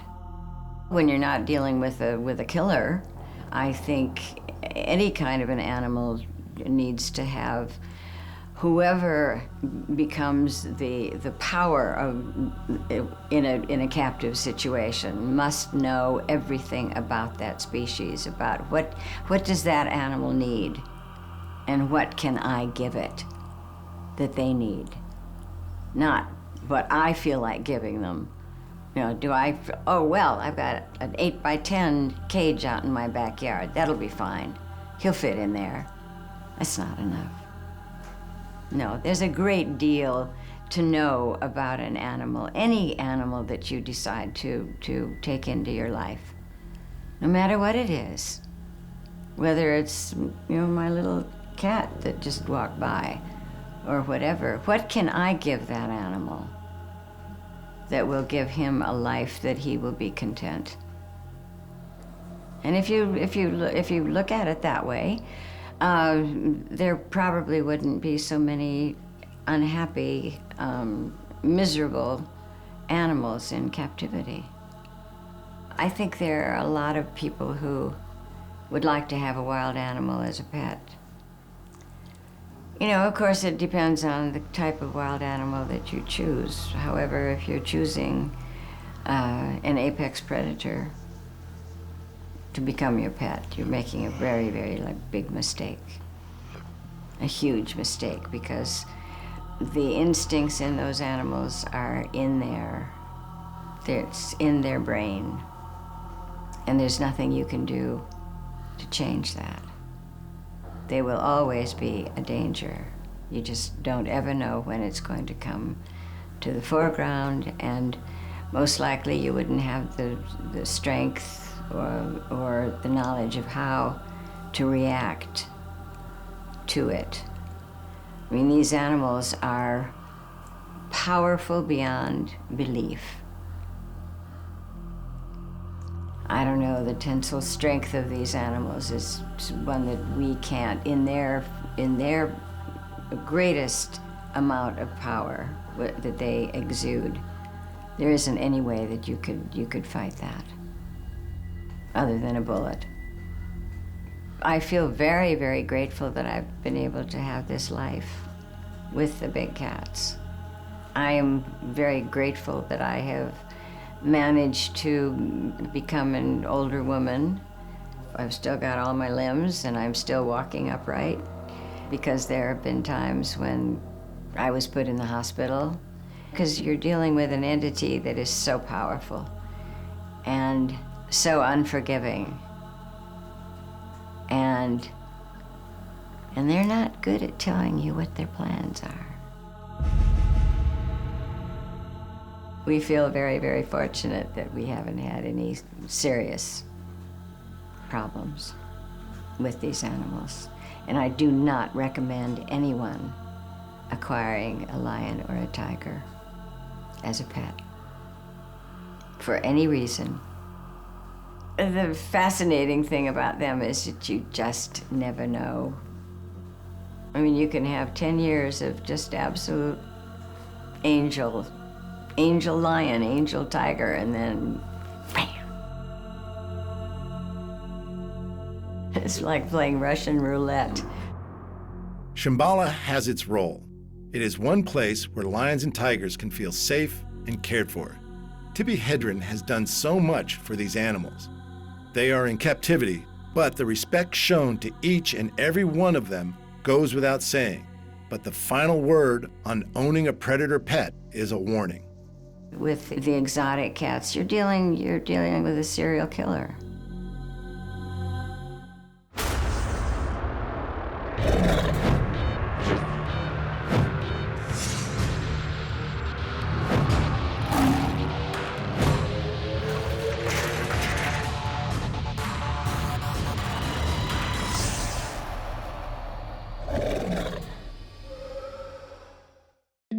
Humans have had a close relationship with animals for thousands of years. Scientists agree the domestic dog has been a trusted pet for around 15,000 years. And cats became part of the household from 10,000 years ago. And now it's estimated there are at least 600 million pet cats in the world. Exotic pets have also been kept for thousands of years. It's well documented that the Egyptians kept baboons as pets, and exotic animals kept in the home feature in many ancient texts. In modern times, the keeping of exotic pets has increased. A staggering statistic is that there are more tigers in the U.S. alone than there are in the wild. Animal owners truly believe they are playing a role in preserving the numbers of exotic animals.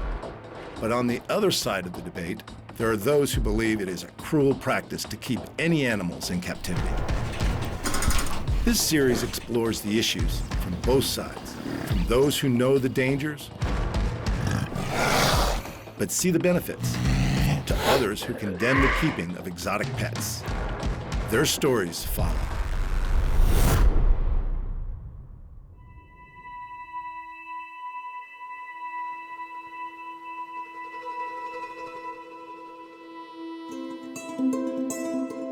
Gilbert's Bar-G Ranch sits between the Rocky Mountains and the Sinbad Desert in Castledale, Utah.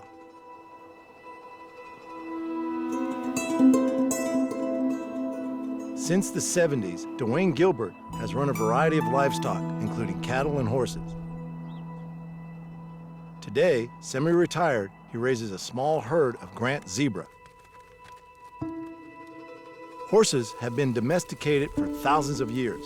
Yet despite how similar they appear, zebra have never been tamed. They've had lions chasing them for thousands of years, okay? Anything new, anything happens, they run. That's the only thing they know is to run or bite and kick. So if they're cornered, they're gonna bite and kick.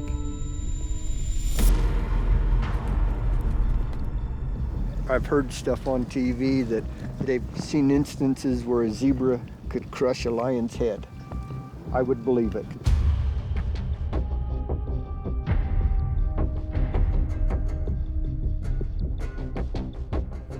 Dwayne has been running zebra for around 20 years and applies the knowledge he's gained from raising horses. We raised horses for a lot of years. We had a breeding stallion, run 20 head of brood mares. So I understood horses a lot. And a friend of ours in California says, you know, you like horses, you do really well, you gotta try zebras.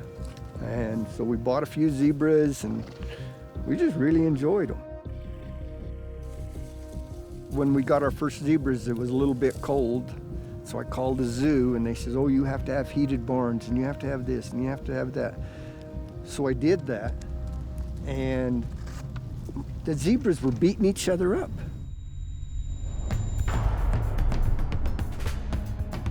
They didn't like being contained. And so when I called my friend, he says, turn them loose.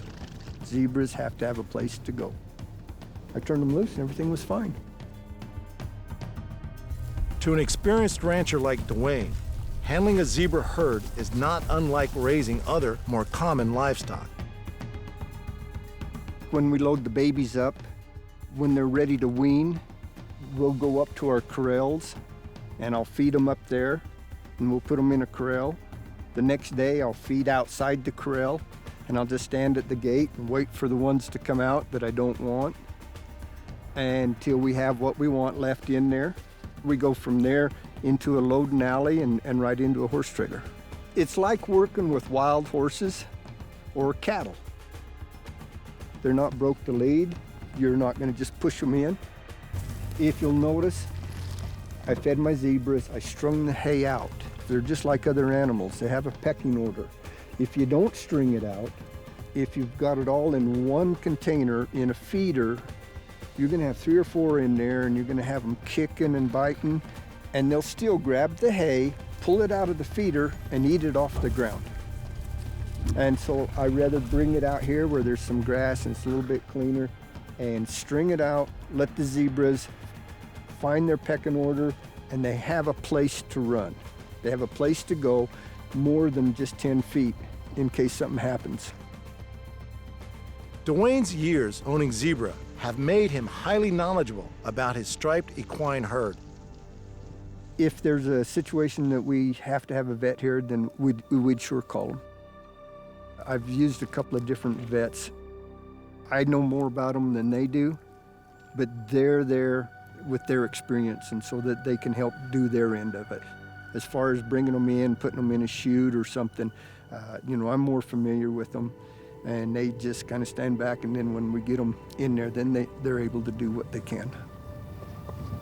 While many zebra owners raise their unusual pets to be fully domesticated, Dwayne prefers his to remain wild. I leave them wild for a reason. I don't halter break, I don't bottle feed my baby zebras. When I want zebras in my herd, I want them so that they're scared of me, okay? I don't want one that's not scared of me to where if there's an incident, it's gonna, hurt me. I don't want that. As any other animal, especially equine, you take a stallion, and if they're not scared of you, when they get their hormones, a horse of any kind, you don't know if they can turn on you or at some time bite you. And zebras are the same. And if they're tame, they're not scared of you. And I can take my stallions and they're just like this. Slow down a little bit, bud. You can feed them, they'll come up to you, be right by you when you want to feed them. But if you move, they're gone, okay? I like that. Another thing I like about this is natural out here. There's cleaner grass, they have an area, they're not in a corral where it's chances of infections or stuff. As a practiced rancher, Dwayne is always alert when working around large animals, especially unpredictable wild animals with a kick that can easily crack a skull.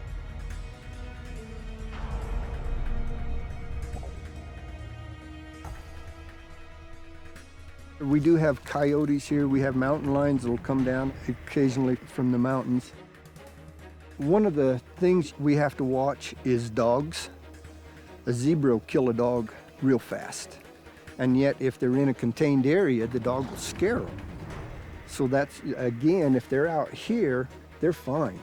They'll chase a dog down because it's a predator to them, and they're going to defend their babies.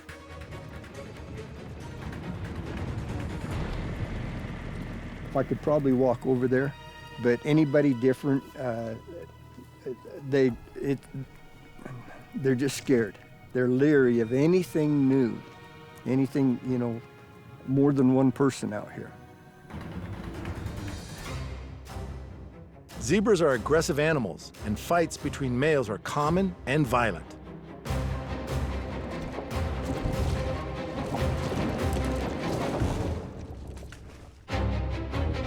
In May of 2018, a woman in Zimbabwe was attacked by a zebra she had kept as a pet for 10 years. It bit off her thumb and part of one breast.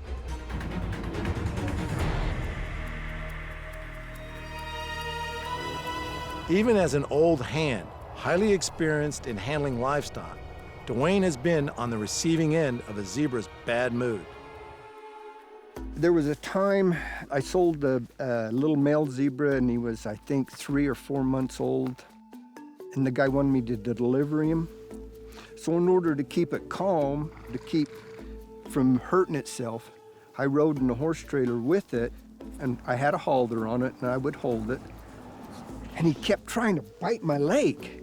Every time you'd think he was okay, he'd go wham, and he'd try to bite my leg, and I'd have to hold his head up. Another time we weaned a baby that was just a week old from its mother, and I usually run them through a chute that's got rubber belting on it to protect them, and then we just let the mother out and hold the baby. Well, I got in with the baby after the mother got out, and she was going over the top trying to bite me. I thought, you know, this is not a good situation. I should have been farther away, but luckily she couldn't reach me. But there again, she was protecting her baby. A strong protective instinct and an equally strong tendency to startle makes for a highly unpredictable animal. So do zebras make good pets? People want some that are bottle fed. When they want a bottle fed one, they take them anywhere from 2 days old up to 10 days old to 30 days old, and they can still bottle feed them. When they bottle feed them, it just makes them gentler. Petting zoos want a gentle zebra, okay? People that want to put one with a couple of horses and have in their yard, in their pasture, they want one that's calmer, so they'll buy one and raise it on a bottle. Other people, I've seen them take them at 6 months old, 10 months old, a year old, and put a halter on them and still break them to lead. They take a lot of work in order to get them at that point, though. A bottle-fed baby will bond with the person that's feeding it. We've seen an instance in California one time. We visited some friends and they had a little bottle baby zebra and it was only 30 days old. And they had kind of a party. Well, this zebra would follow its mother around, which is feeding her, you know, on a bottle, follow her around, and if somebody would come up and talk to her, she would get in between the two people. Like, this is my mom, leave her alone.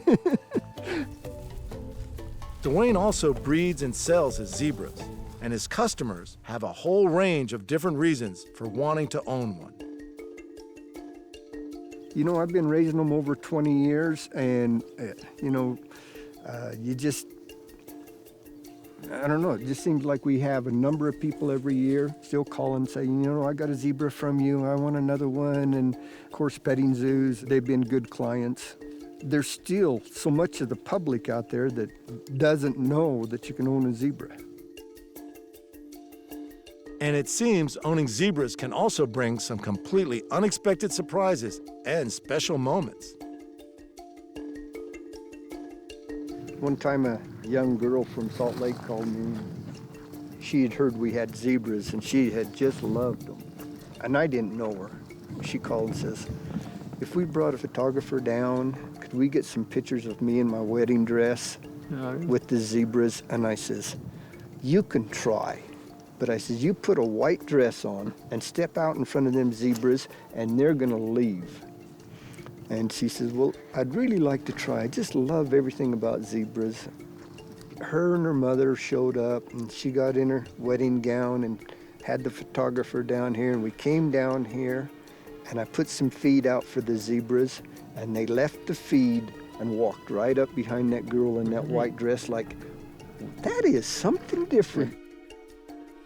You just don't know how they're gonna act. So many times I think they're gonna just run and get away from anything that's new, and yet all of a sudden they'll turn around and say, hey, this doesn't scare us.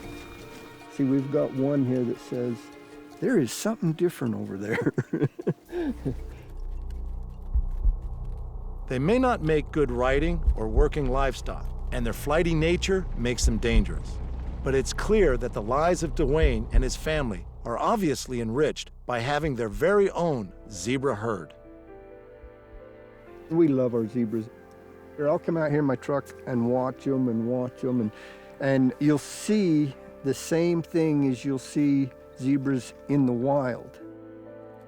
And to watch them run and play, especially the babies, you know, you'll get 4 or 5 babies together and they'll just run around the pasture playing and dart in and out of the other mares. And they're an animal.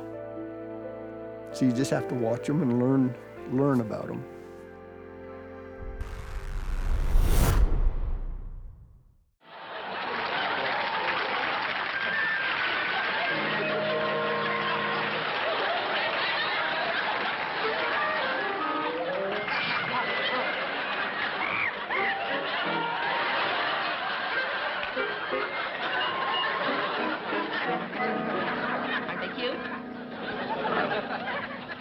Well, yes, they're cute, all right. Aren't they a little unusual looking? Yes, they're monkeys. Chimpanzees share 98% of our DNA. Their intelligence, playful nature, and their resemblance to human babies once made them popular entertainers and even popular pets. Oh, boys, please stick that in your mouth. Now, boys, you mustn't fight like this. Danny, sit up here in the chair. Out of all kinds of creatures that you could have as pets, chimps are probably the worst pet that you can ask for the chimp's benefit.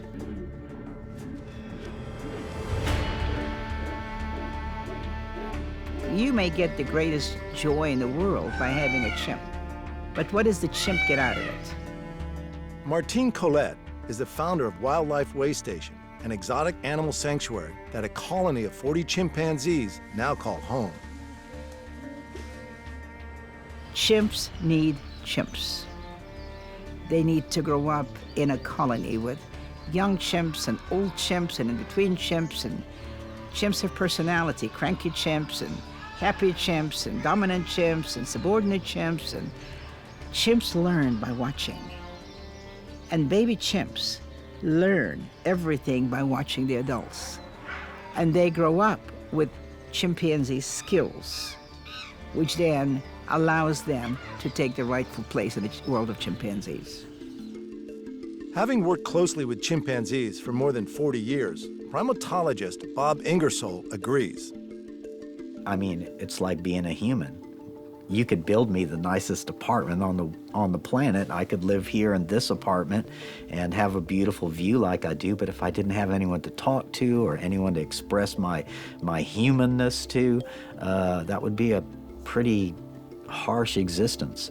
Chimps need other chimps, just like humans need other humans.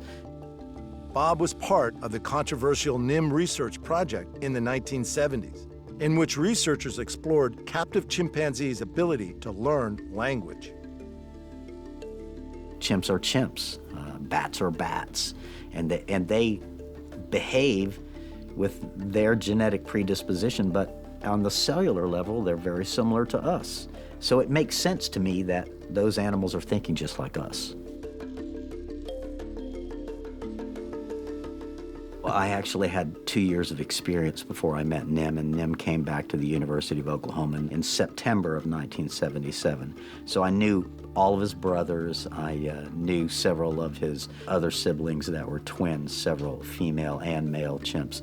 But I took to Nim quickly, and I saw Nim as a needy chimp that needed a friend, and I wanted to be his friend.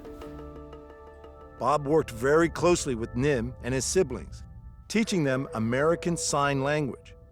He eventually learned that chimpanzees are not as similar to human beings as we'd like to think. First and foremost, chimps need to be with other chimps. Secondarily, they need an area, a place where they can be together that's comfortable to them. And in captivity, that's very difficult. I mean, I work with a number of sanctuaries, and that's always our problem, that no matter what, you can't give them freedom. We do what I call the illusion of freedom as best we can, but at the end of the day, they're still in captivity. And like I keep saying, captivity is the enemy. In most U.S. states, it is now illegal to own a chimp. And since 2015, when captive chimpanzees were classified as an endangered species, they can no longer be used in invasive testing.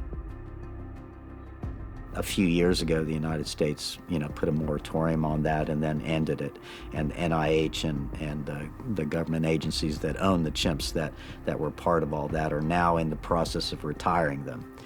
Chimp Haven has been established, which is the National Chimp Sanctuary in Louisiana. There are several hundred chimps there, and probably several hundred more that will be going there. So chimps in the United States are at least the ones that were institutionally held by either the government or pharmaceutical manufacturers or drug companies or hospitals. They're now in the process of retiring those animals. The pets, on the other hand, and the entertainment chimps, not quite so lucky. Most of my colony is from biomedical research, and I am pleased and proud to say chimpanzees are amazing. They are very philosophical. They do learn. They adapt well, and we probably have the biggest group of chimpanzees in the western United States here. And there are bigger chimp sanctuaries in Florida and in Louisiana. And they have, of course, bigger grounds and big opportunities than we do here. But based on all the knowledge I have had, we've had only one really, really tragic chimp that came to us. He was a self-mutilator, and he would bite and rip and destroy anything from the end of his fingers to as far as he could reach with his mouth on both arms and hands and down his legs. And it took us 5 years before we could stop that type of behavior. But stop we did. Well, actually, he did. We gave the opportunities, we gave different options, and he adjusted and adapted. And towards the latter part of his days, the last few years of his life, he lived in a group of chimpanzees. And I'm thrilled. Many chimps now living in sanctuaries came from private owners who learned that baby chimps may be cute, but adolescent and adult chimps can be deadly. No, I wouldn't say that a chimpanzee was necessarily a predator in the sense that a big cat or a lion or any of those, or a crocodile or barracuda fish or whatever, are predators. But in the wild, chimpanzees cooperatively hunt. They eat monkeys, they hunt monkeys, they hunt bush buck, and that's fairly natural. I think that's also, I'm interested in chimp cognitive behavior, and when you understand what they do in the hunting situation in the wild, it's fairly complicated. They send out points, they talk amongst each other, they move the animal to the tree that they're going to do whatever. So the planning and the advanced thinking and those sorts of things that you see in that context are complicated, and they are definitely preying on those monkeys. Those who do choose to take on chimpanzee ownership rarely keep their dangerous pets for more than a few years. Very seldom, very seldom. By the time a chimp is 5, 6 years old, sometimes 7, it's already becoming a chimp. It's assertive and it wants to do this, and unless you understand chimps and you are a good and a kind trainer, you're not going to be able to teach this chimp what you need him to do, because you're not treating him in that manner. This is your pet, this is your baby, and they can be dangerous. As you've heard about some of the accidents that happen throughout the world, they're pretty brutal.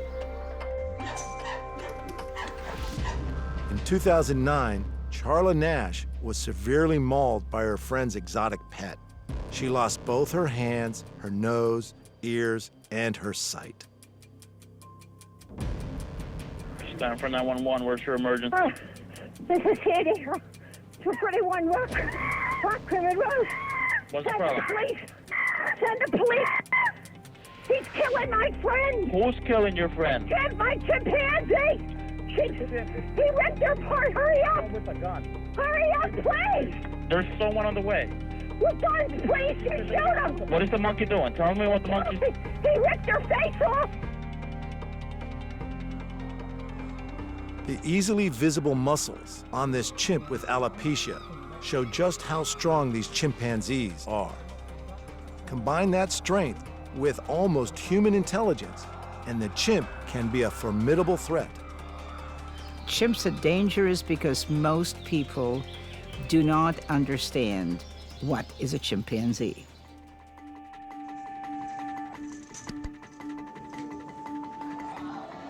In the world of chimpanzees, might is right. There is a very definitive hierarchy and so on and so forth. There is order in a chimp colony. It may not appear so for somebody standing outside and watching some of the behavior, but there is order. But chimps are dangerous. They are 5 times as strong as you are. They have an intellect of 5, 6, and occasionally even a 7-year-old child. That's very bright. They can plan, they can figure, they can create situations where they will pre-plan things. So, and they can be very volatile. And so somebody does something against them, they're explosive and volatile. And they have teeth this long, and I've got arms, and they can do serious damage to people.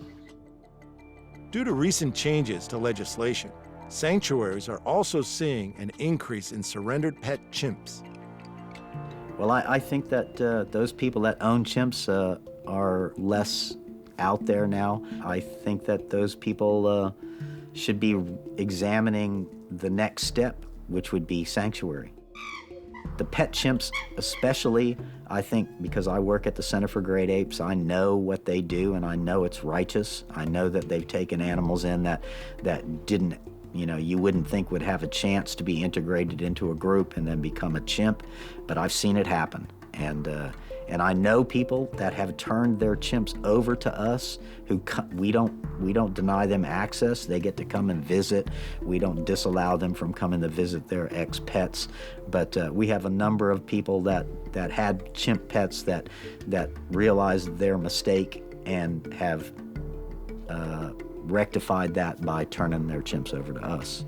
So, the reality is that this is ending slowly but surely, and it's fewer and fewer chimps are sold in the United States per year. There are probably around 400 chimps that are still kind of up in the air in terms of what's going to happen, where they're going to go. And slowly but surely, we are attempting to move the chimps that aren't in an accredited situation into an accredited situation. Chimpanzees that come to sanctuaries from private ownership situations often have a hard time learning how to be chimps again.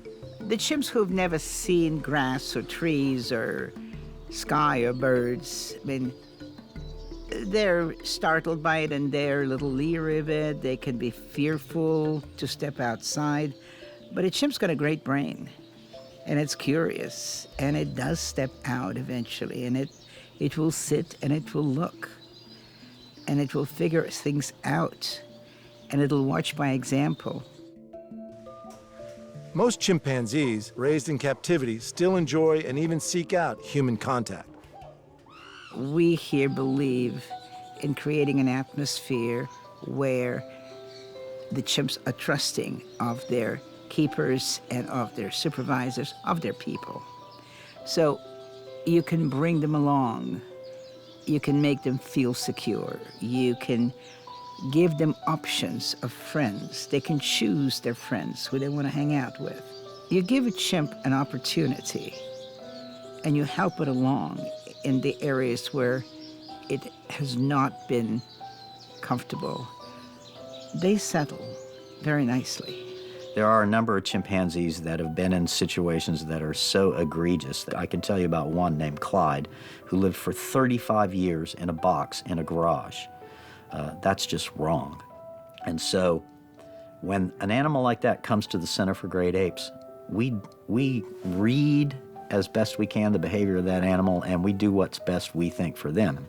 If they solicit our attention, we give it to them. If they solicit our grooming, for example, not all of us, but the ones of us that have been clearly trained and checked out so that we don't lose our hands or fingers or whatever, we do that. What we do more than anything, though, is we try to interject that chimp in with other chimps. We try to introduce them together, and we've been fairly successful at the center. Some captive chimps even prefer being with humans to being with other chimpanzees. There are a couple of cases that, and one in particular, a chimpanzee that a beloved chimp to me that passed away a few years ago named Denise. She just didn't get along with chimps. She didn't have that opportunity to be a chimp when she was young, and she didn't like chimps. She grew up in a home. She drank beers and cigarettes, used cigarettes, and when she came to us, it was very tough, and she was a tough lady. She didn't like chimps. She wanted to be with humans.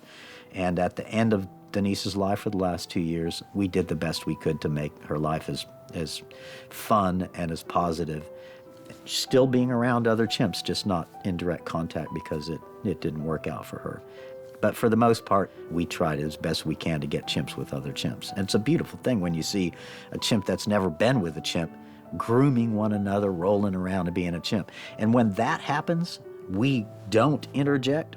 We purposefully move away from that. We attempt to let them be chimps. We don't approach them. If they approach us and if they solicit our, like, hey, Bob, come over here, because chimps know how to, get your attention.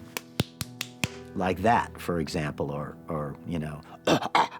or whatever, they get your attention, then you know it. And then you decide whether or not, that's something that's appropriate or not. The consensus among great ape experts is that chimpanzees need to live like chimpanzees. Martine believes that even captive colonies should be able to live as wild chimps. It's interesting. I believe in the case of chimpanzees, I think every chimp group anywhere in the world should be allowed to reproduce every 5, 6, 7 years. Because a baby in a chimp colony is a glue that keeps them together. It is the joy. They are so alive. They are so interested in the baby. And there are aunts, and there are uncles, and there are kids to play with, and everybody loves a baby. And I think the quality of life for chimps is greatly enhanced when every so often there's a baby. So I believe, although we don't do it, but I personally believe we should allow decent-sized groups of chimps to have a baby every so many years. Chimpanzee family groups may seem similar to humans, and their babies may seem just as adorable as human babies. But all that we have learned about chimps tells us that no matter how much they resemble humans, they are simply not meant to live as humans. Well, I am against captivity in the sense that for these animals that shouldn't be captive, but I also understand that they came to be in the situation they are over time and from a time when we don't have the viewpoint we do now. And so some of the chimps are caught up in that. For the most part, they're aging out. I mean, we have a lot of 40, 50-year-old chimps that are passing away in sanctuaries. And as they pass away, the numbers dwindle. And ultimately, I think that those situations will end. There won't be the surplus of animals that we had in the 60s and 70s and 80s when there wasn't a moratorium on breeding and that sort of thing. Find a nice sanctuary and place that animal in a nice sanctuary to allow this animal to have an opportunity to grow up to be a chimpanzee.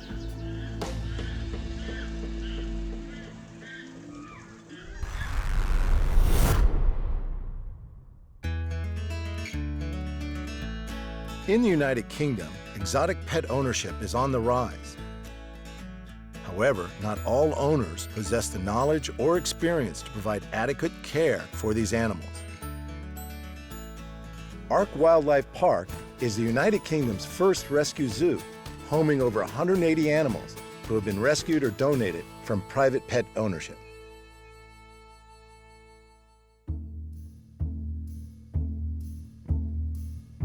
Ark Wildlife Park originally started off life as purely a reptile sanctuary.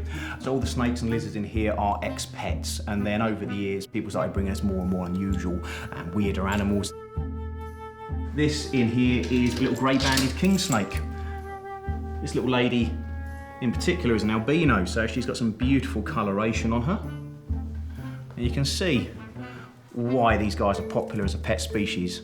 These little snakes and lizards can make great pets because if you go away for the weekend, as long as you've made sure there's someone to give them some fresh water, these guys aren't going to pine for you like a cat or a dog is going to, and they certainly don't need taking out for walks. So in some respects, they can actually be much less lower maintenance than sort of some of our more traditional pet animals like cats and dogs. But whether you actually get that reciprocal love come back to you, not really, I'm afraid. I don't think she'd ever miss me if I wasn't around. Like with any pet, people really need to do their research. And the other thing you have to factor in, a hamster or a gerbil is going to be with you 2-3 years. This little lady here, she can potentially be with us for about 20 odd years. So reptiles, as a general rule, not all species, but as a general rule, they can have quite long lifespans. Compared to sort of most pet species, no, they thrive in a much smaller environment because that's what they're sort of designed to do. The reason why you go out into the countryside, you very rarely, if ever, you'll see a snake coming across you because they're too busy hiding. That's what snakes do, I think. So they do like to be sort of like a bit more confined than traditional animals.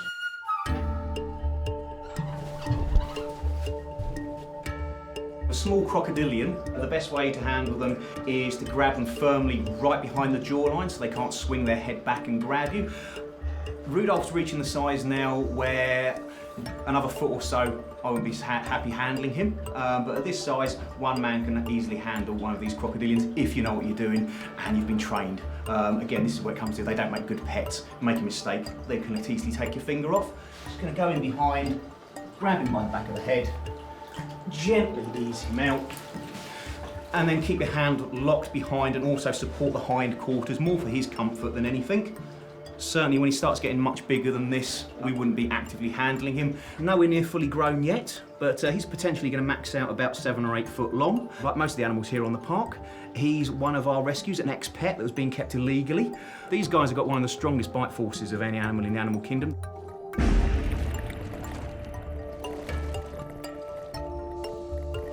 The crocodilians have got a very powerful bite. Even at this size, this guy could easily remove my fingers, which is why I keep my hands nice and firmly locked behind his jaws, but they're certainly, I couldn't think of a worse animal to have as a pet, really. This guy can potentially live 50 or 60 years. So that's the other thing people have to consider when they get a pet reptile, even the more common pet species like corn snakes and leopard geckos. They're not like a hamster or a gerbil that's going to be with you a couple of years. They've got the potential, a lot of these pet reptiles, 30, 40 years easily. But of course you have to factor in, potentially they are dangerous. No, he's never bitten me, but I don't give him the chance to. Crocodilians, you can't trust them. It's not like a dog or a cat. Even though he's quite relaxed and laid back as far as crocodilians go, I'd never trust him. I don't give him that opportunity, so I'd never let him just sit on my lap loose, as it were. It only takes one mistake and you're going to lose a finger, so it's just not worth it.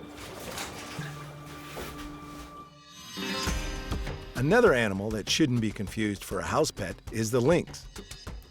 While they may look like a beautiful feline, the lynx is a wild cat and a very skilled predator. This is Echo, and she's our beautiful Eurasian lynx. They cover historically Europe and Asia, used to actually be native here to the UK. And all lynx are characterised by those wonderful little tufts on the tip of the ears and the little short bob tail. And they're the characteristics of the 4 lynx species. She's been with us since she was only a little kit. She's not a rescue, she was brought in as an ambassador animal. We want to start helpfully raising funds for the Iberian lynx breeding project, her close cousin, which is also unfortunately the most endangered wild cat species in the world. I certainly couldn't recommend any wild cat species as being kept as a pet. She certainly has a loyalty to me because she's known me since she was a kit and I can safely come in here with her, but I'm the only one that comes in with her just to be on the safe side. At the end of the day, she's a wild animal and you've got to treat her like that. She's not a domestic cat. Despite the purring and the rolling on her back for belly rubs, it can be very easy to forget that these guys are a wild animal, and she's certainly got the strength, the ability and the armoury. These guys have got big long old claws and teeth on them to do some nasty damage to me. I certainly, if she was a tiger or a lion, I certainly wouldn't be in here with her, no matter what the bond we have.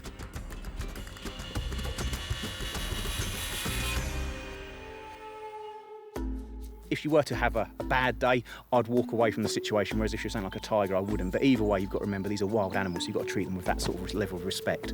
They are a predator, basically purely meat eaters. Even things like wolves and wild canines, they will actually take vegetable matter into their diet, but cats are strictly, as a general rule, they're meat eaters. They're one of the most efficient predators on the planet, cats. They're fantastically designed to do what they do. Lynx are what you'd call one of the larger members of the small wildcat species, so that excludes things like leopards, cheetahs, tigers and lions. They're nowhere near the size of the big guys, as it were. But as far as more the sort of wild species of small cat, like servals, ocelots, margays, they're certainly one of the larger species. If people really want to look after an animal like this and they're willing to give it a lovely big enclosure and give it the respect and the time it deserves, then by all means do so, but never be fooled into thinking that this is a suitable pet species. For sort of 99.5% of people that consider maybe keeping a wild cat as a pet, they're really not suitable.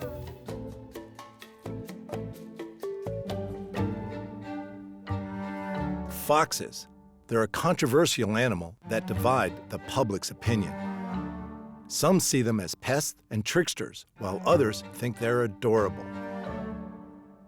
Keeping a fox in Britain is legal, however, not without its challenges.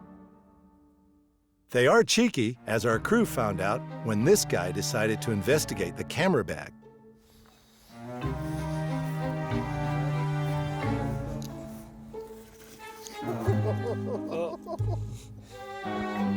Yeah, anything new in their enclosure has to be investigated.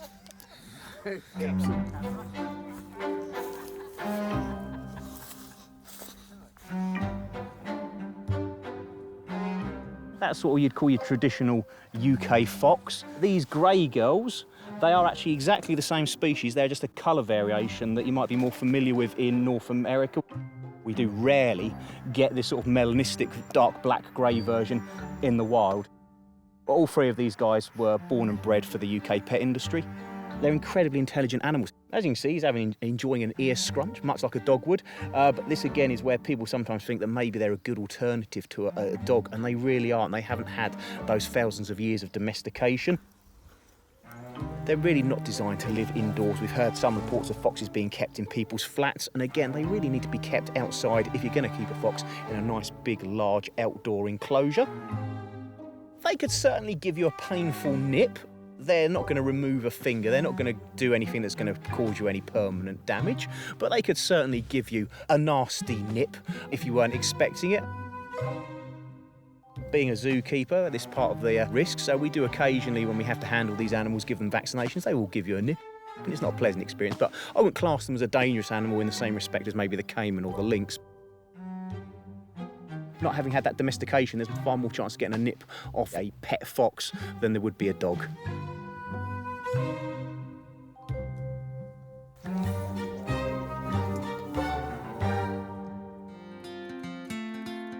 Ark Wildlife Park is the home to many different types of animals.